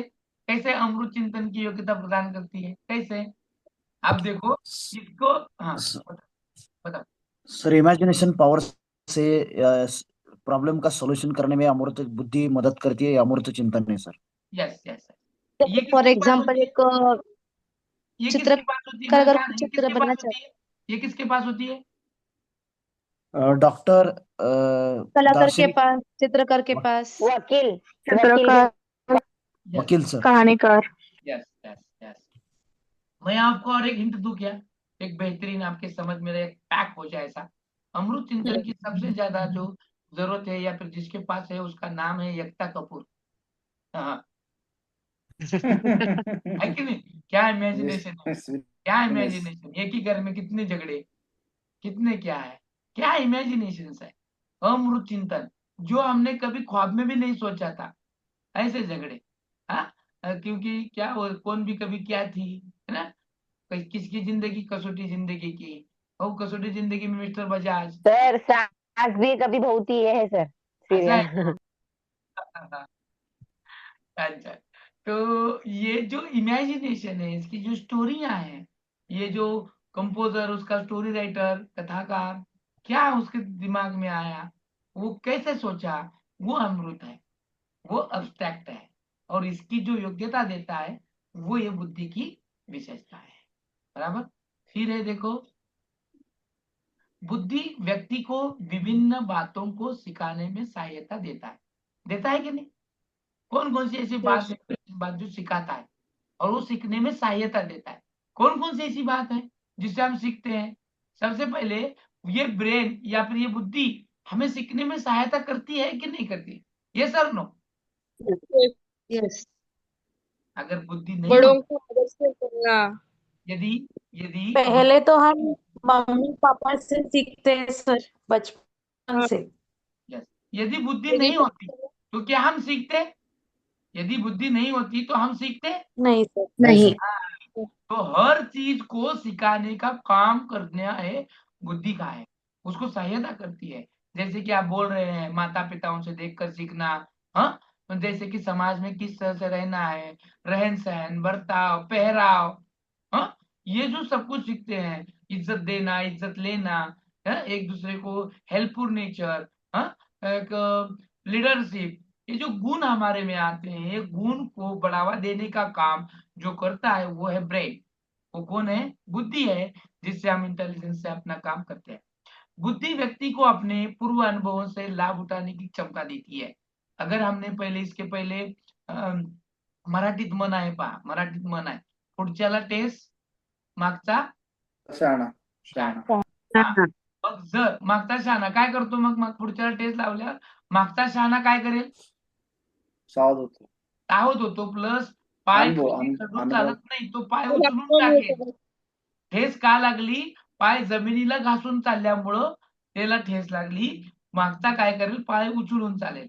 यानी पूर्व ज्ञान, फिर वो हमारा खुद का हो या फिर दूसरों को आया हुआ अनुभव हो, उसके बारे में, यानी वो लाभ उठाकर, वो बेनिफिट्स लेकर हम अपने लाइफ को जब सुखकर करते हैं, हमारे लाइफ में कुछ अच्छा बनाते हैं, तो वो क्या है? वो कराने की क्षमता कौन देता है? तो ब्रेन देता है। अब देखो, आप पूछते हैं सर तुम्ही सीटेट मागच्या वेळेस पास झाला, तुम्ही अभ्यास कसा केला आम्हाला सांगाल का? तुम्ही कसं कसं तुम्हाला अडचणी आल्या ते आम्हाला सांगाल का? वो सुनकर तुम क्या करते? तुम स्टोरी लिखते, क्या करते तुम? हमारे में बदलाव लाते हैं सर। इफ अगर वो उसकी शेयर और करते हमारी हैं. परेशानी सेम है तो हम उस सेम परेशानी को मिटाने का काम करेंगे। ठीक है? हर बार हमें खुद को ही अनुभव आए ऐसे नहीं, ऐसा अनुभव अगर दूसरों को आया है उसका भी लाभ हम उठाते हैं, तो वो लाभ उठाने की जो क्षमता, कैपेबिलिटी है, वही बुद्धि है। वो तो ही बुद्धि का सबसे बड़ा विशेषता है। बुद्धि व्यक्ति की कठिन परिस्थितियों और जटिल समस्याओं को सरल बनाती है। यस, हम कितने भी परेशानी में क्यों ना हो, उसमें से हल निकलता ही निकलता है। तो हल कौन निकालता है? हल कौन निकालता है? जिसको समस्या आती है। हम्म, समझो मुझे समझ आई तो मेरा कौन निकलता है हल? बुद्धि वो समस्या पर डिपेंड है सर। बुद्धि बुद्धि अगर कोई हेल्थ इश्यू हो तो डॉक्टर समस्या उस पर हल निकालेगा। अरे तो अगर कोई डॉक्टर के पास जाना है, ये कौन बताएगा तुम्हें? बुद्धि से बुद्धि बुद्धि से हाँ, बुद्धि बताए। लगता है ये परेशानी डॉक्टर के पास जाकर निकलेगी या पुलिस के पास या जज के पास या चोर के पास, ये कौन तय करेगा? बुद्धि। हाँ, बुद्धि बता कौन इंपॉर्टेंट है? ये कठिन परिस्थितियों में जटिल समस्याओं के बारे में, मान लो तुम बहुत ही कठिन परिस्थिति में हो, जैसे कि कहाँ पे एक्सीडेंट हुआ है, तो तुम किसकी हेल्प लोगे? किसकी हेल्प लोगे? सबसे पहले उस हालत से निकलना है ना वहां से, फिर डॉक्टर के पास जाना है, फिर करना है। तो जो भी कुछ समस्या है, सिर्फ एक्सीडेंट की न हो, तो हर एक की लाइफ में हर एक समस्याएं होती हैं। तो उस परिस्थितियों में, उन समस्याओं में सोचने का, निकालने का मार्ग करती है वो बुद्धि। और बुद्धि से ही हम तय करते हैं किसके पास जाना है, नहीं जाना है। मान लो एक डॉक्टर ने ओपिनियन दिया कि तुम जल्दी मरने वाले हो, क्या तुम उसका वो मानना तय करोगे? तुम क्या करते फिर? नहीं तुम्हारे ब्रेन ने एक्सेप्ट ही नहीं किया कि ये बोल रहा है कि मैं जल्दी मरूंगा, ये गलत बोल रहा है, तो तुम दूसरा ओपिनियन लेते, दूसरे डॉक्टर के पास जाते। जाते कि नहीं जाते? जाते। हाँ, यस सर। पता है तुमको कि इसका सच नहीं है, तुम दूसरे डॉक्टर का ओपिनियन ले लो करके, किसने कहा? बुद्धि। हाँ, इफ हमारे पास है तो वो बताएगी, इफ हमारे पास नहीं है तो फिर दूसरे के पास है तो वो बताएगा, अरे तू क्यों घबरा रहा है, चल दूसरे डॉक्टर का हम ओपिनियन लेंगे, इतना मत घबरा। कहेगा कि नहीं कहेगा? हाँ, वो भी कह रहा है तो किसके बलबूते कह रहा है? ब्रेन के बलबूते कह रहा है। कैसे नो? बराबर है कि नहीं? यस। हाँ, तो बात को समझो, बुद्धि बहुत ही महत्वपूर्ण है। ये हमें अच्छे बुरे का फर्क बताती है। ये हमें भला बुरा हो, सत्य झूठा हो, हाँ, नैतिक अनैतिक हो, इनमें अंतर करने की काम करती है। चोरी करना सही है गलत है, ये कौन बताएगा? सच बोलना अच्छा है बुरा है, ये कौन तय करेगा? हाँ, मोरालिटी होना न होना, ये कौन तय करता है? ये जो एबिलिटी है कौन देता है? ये ब्रेन देता है। अच्छे की परख, बुरे की परख, सत्य की परख, नैतिकताओं की परख, हमें मूल्यों की रुझानों, ये सब कुछ जो कराता है, ये एबिलिटी देता है, वो है ब्रेन, वो है बुद्धि। और यही बुद्धि की विशेषता है कि अच्छा बुरा, भला बुरा तय करना। अब देखो तुम भले बुरे की यहाँ पर चयन करोगे। हाँ, कब है महानगर पालिका का इलेक्शन? कब है? कल है, आज है, परसों है? होके गया 15 तारीख को है सर। 15 तारीख को। तुम भले बुरा पहचानोगी कि नहीं पहचानोगे? भले बुरे की पहचान करोगे कि नहीं करोगे? करेंगे ना सर। करेंगे सर। किसको वोट देना है वो तय करोगे कि नहीं करोगे? वो कौन तय करेगा? करें। करेंगे।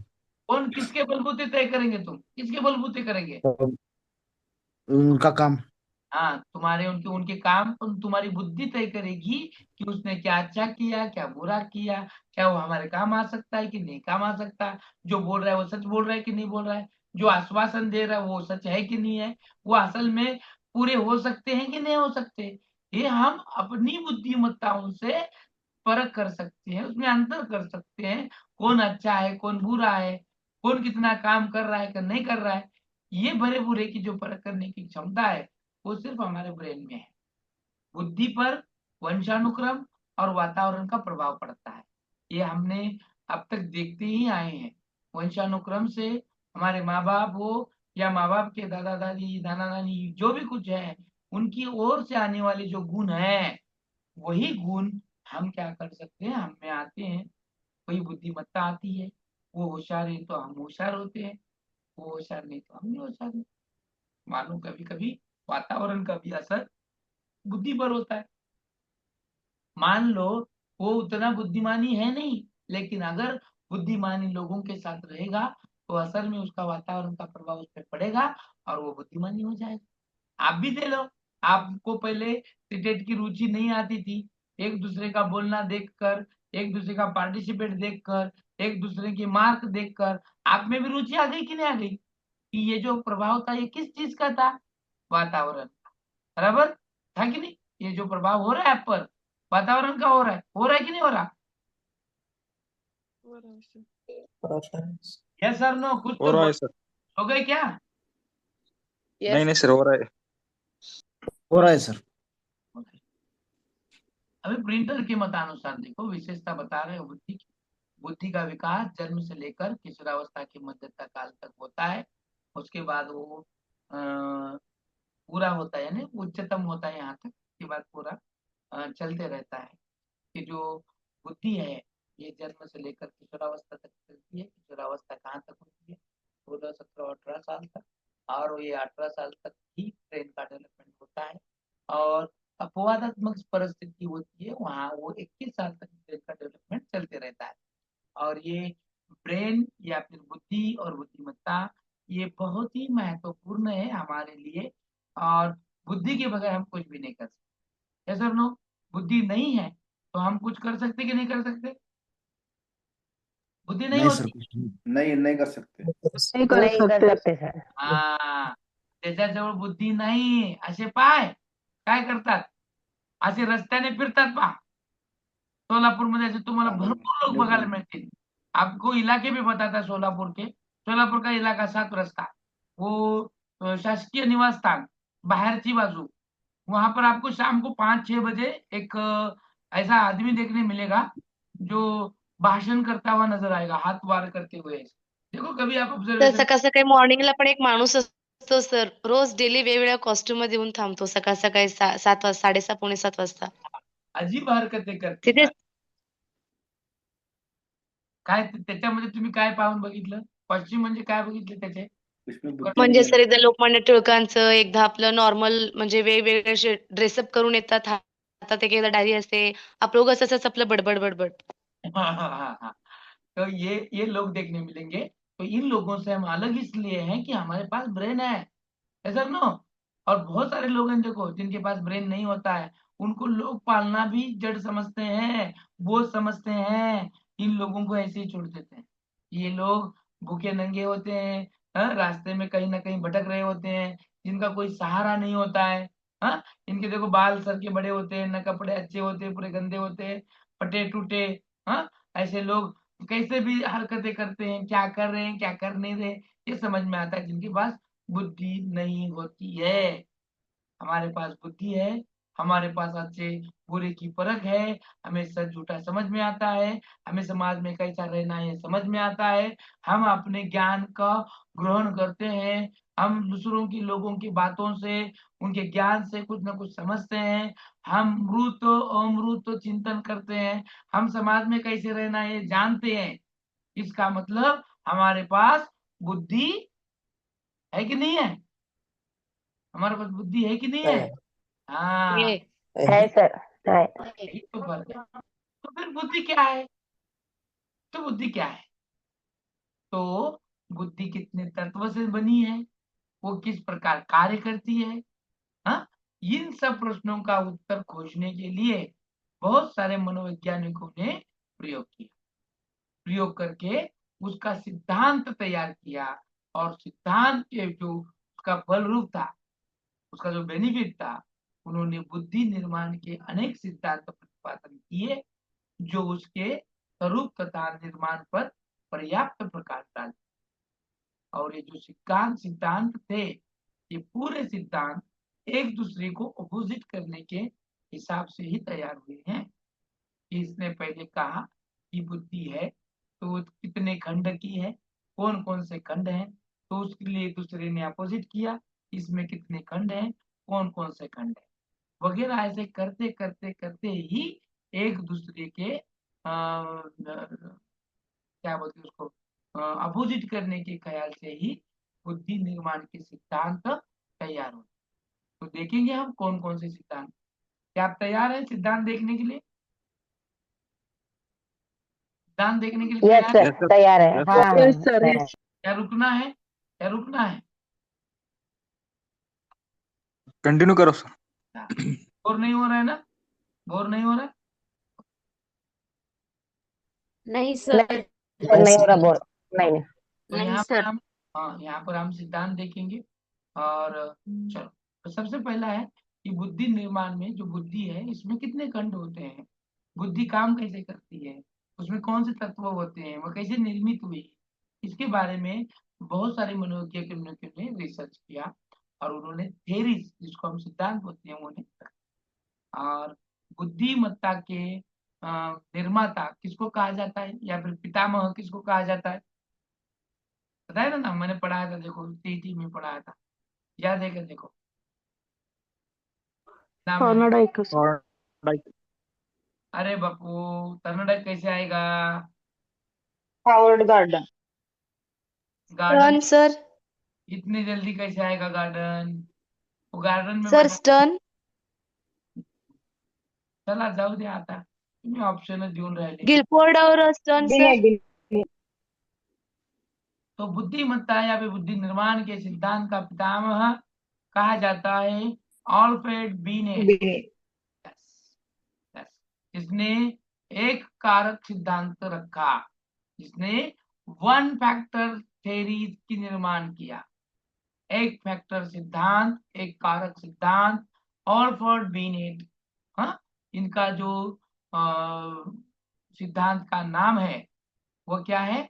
एक फैक्टर या फिर एक कारक सिद्धांत। बराबर, बराबर। इसको यूनिफैक्टर भी कहा जाता है। तो इन्होंने कहा कि जो हमारी ब्रेन है, जो हमारी बुद्धिमत्ता है या फिर बुद्धि है, ये एक ही खंड से बनी है और उस खंड का नाम है जी। उस खंड का नाम क्या है? जी। जी यानी जनरल फैक्टर। जी यानी क्या? General factor. तो एक कारक सिद्धांत का जो प्रतिपादन है वो किया बीने महोदय ने। किसने किया? अल्फ्रेड बीने। और इसका इन्होंने जो प्रचलन किया 1911 में। कब किया? इसके बाद के जो सिद्धांत, इसका सिद्धांत का समर्थन जो किया, इस सिद्धांत का, यानी बुद्धि में एक ही कारक होता है या फिर एक ही फैक्टर होता है, उसका जो समर्थन किया, उसमें समर्थन करने वाले टर्मन, स्टर्न और एबिंगहास थे। कौन कौन थे? टर्मन, टर्न तथा एबिंगहास। ये लोग महत्वपूर्ण है। देखो, ये जो लोग अभी नाम लिए मैंने, जैसे कि टर्मन लिया, टर्न का लिया, एबिंगहास का लिया, हाँ, ये क्या है? ये बुद्धिमत्ता के संबंध से संबंधित है। तो इसी के बावजूद जब बुद्धिमत्ता की सूत्र निकलता है, बुद्धिमत्ता किसमें कितनी है, तो उसमें भी इन लोगों का नाम आता है। स्टर्न का आता है, एबिंगहास का आता है, टर्मन का भी आता है। तो इन्होंने सबसे पहले प्रचलन किया और उनका समर्थन किया हमारे अल्फ्रेड बी ने। इस सिद्धांत के अनुसार बुद्धि केवल एक खंडात्मक होती है, जिसकी मात्रा मनुष्य में भिन्न भिन्न होती है। यानी जो होशियार होता है, कम होशियार होता है, ये उस खंड की मात्रा कम ज्यादा होने से होता है। तो मनुष्य में जो बुद्धि है, मनुष्य में जो जो बुद्धि है, जिसको हम ब्रेन बोलते हैं, ये एक खंडात्मक है। ये क्या है? एक फैक्टर है, वन फैक्टर है, यूनिफैक्टर है। और ये वैसे होने की वजह से ही इसकी मात्रा जब कम ज्यादा होती है तो उस हिसाब से मनुष्य होता है, ऐसे उन्होंने कहा। इस फैक्टर को सामान्य बुद्धि का नाम दिया। बुद्धि सर्वव्यापी मानसिक क्षमता है या फिर शक्ति है जो सर्वव्यापी है, जहां भी है उसकी पर्याप्त व्याप्ति सभी तरफ है। और बुद्धि का नाम जो दिया इसका, तो वो है सामान्य बुद्धि, जिसको हम जनरल फैक्टर बोलते हैं या फिर जनरल इंटेलिजेंस बोलते हैं। सभी मानसिक प्रक्रियाओं में इस महान शक्ति का स्थान है, जो बुद्धि का एक छत्र राज्य है। क्योंकि जितना भी मानसिक क्षमता कौन कौन सी है? सोचना, हाँ, तर्क करना, कल्पना करना, इमेजिनेशंस करना, हाँ, तर्क करके हम कुछ रीजनिंग करते हैं, ये जब सब कुछ जो करता है, इसकी जो एबिलिटी है वो किसकी है? बुद्धि की है। और बुद्धि के हिसाब से हम क्या करते हैं? क्या करते हैं? सोचते हैं। और वो एक खंड की होने की वजह से है। इसके अनुसार वह व्यक्ति जो मानसिक कार्य सुचारू रूप से करता है वह अन्य मानसिक कार्य भी उसी प्रकार से करेगा, सुचारू रूप से करेगा. यानी मानसिक कार्य सुचारू यानी सुचवणार, बरोबर. एकानं सुचवलं म्हणून दुसरं वही मानसिक कार्य भी उसी प्रकार से करेगा. जो व्यक्ति एक दूसरे का देख के, जैसे कि हम सोचते हैं, दिमाग से सोचते हैं, विचार करते हैं, तर्क करते हैं, उसी तरह से दूसरा भी इंसान करता है कि वो अलग तरह से सोचता है. वही बुद्धि से सोचेगा ना, मानसिक कार्य कहाँ से करेगा? हाँ, बुद्धि से ही करेगा. तो ये जो एक दुसरे का सुचारू रूप आहे, सुचारू यानी सुचवणं. पहिल्यानं ज्या पद्धतीनं विचार केला, दुसराही सुद्धा त्या पद्धतीने करू शकतो किंवा त्यापेक्षाही वेगळ्या पद्धतीने विचार करतो. बुद्धि के एक छात्र राज्य की प्रवृत्ति के कारण ही इसे निरंकुशवादी सिद्धांत भी कहा जाता है. किसी का इस पर अंकुश नहीं है, कोई भी इसे क्या नियंत्रित नहीं कर सकता, किसी का भी इस पर क्या नहीं है, राज्य नहीं है, कोई भी इसको अपना नहीं कर सकता, किसका भी इस पर राज्य नहीं है. तो ये हम कह सकते हैं ये निरंकुशवादी है.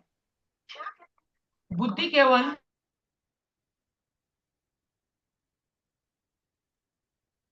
बुद्धि केवल एक ही तत्व से निर्मित है, एक ही तत्व से निर्मित है तथा समस्त क्षेत्रों में एक ही बुद्धि व्याप्त है. यह सिद्धांत दोषपूर्ण माना जाता है, क्योंकि बुद्धि एक ही है, इतनी ही बुद्धि से वो होता है, इसे दोषपूर्ण माना गया और इसी को अपोजिट करके बहुत सारे सिद्धांत भी आए. हम यह नहीं कह सकते कि एक व्यक्ति जो कला में निपुण है, हम ये नहीं कह सकते कि एक व्यक्ति जो कला में निपुण है वो विज्ञान में निपुण होगा. इसका मतलब उसके पास भी वही बुद्धि होगी जो कला के पास है, जो विज्ञान के पास है, जो गणित के पास है, उसी के पास भी वही बुद्धि होगी. इस प्रकार यह एक तत्व या एक तत्व से जो बना बुद्धिमत्ता है वो सिद्धांत अथवा अखंड सिद्धांत सर्वमान्य नहीं है कि बुद्धि में एक ही खंड है, एक ही खंड काम करता है, ये किसी को मान्य नहीं हुआ. तो उसको अपोज हुआ. मैंने कहा ना, जितने भी सिद्धांत हैं बुद्धि के वो एक दूसरे को अपोज करने के हिसाब से निकले. लेकिन पता तो चला किसकी वजह से? अल्फ्रेड बीनी की वजह से. अल्फ्रेड बीनी को इस वजह कहा जाता है, जनक कहा जाता है, उसको पितामह कहा जाता है. तो उन्होंने कौन सी सिद्धांत प्रतिपादन किया? क्या है उनके सिद्धांत का नाम? एक कारक है. क्या है उसमें, कौन सा फैक्टर, क्या नाम दिया, कौन सा फैक्टर है अंदर? यूनिफैक्टर. One factor. यूनिफैक्टर का नाम है जी मतलब जी फैक्टर, जनरल फैक्टर, जिसको जनरल इंग्लिश में फैक्टर. सामान्य कारक कहा गया है. तो उसी के हिसाब से चलता है और सभी इंसानों में वही होता है. तो किसी के पास कम, किसी के पास ज्यादा होती है. इसी वजह से उसने कहा. इसको अपोज किया थर्नोडाइक ने, और स्पीयरमन ने, और फिर उन्होंने नाम रखा उसका द्विकारक सिद्धांत. इसमें एक कारक नहीं होता, 2 कारक होते हैं. वो कौन से? तो हमें अभी देखना है. अब यहाँ पर हम रुकते हैं. यहाँ से सिद्धांत चालू होते हैं और सिद्धांत को अगर हम एक ही फ्रेश मूड में देखेंगे तो सभी सिद्धांत याद रहेंगे, क्योंकि यहाँ पर 5-6 सिद्धांत हमें देखने हैं और परीक्षा की दृष्टि से वो महत्वपूर्ण है. तो गड़बड़ी नहीं करते हुए अगले लेक्चर में हम इसको सिद्धांत को देखेंगे. तो फिर आप सबको समझ में आया आज का लेक्चर? सबको समझ में आया?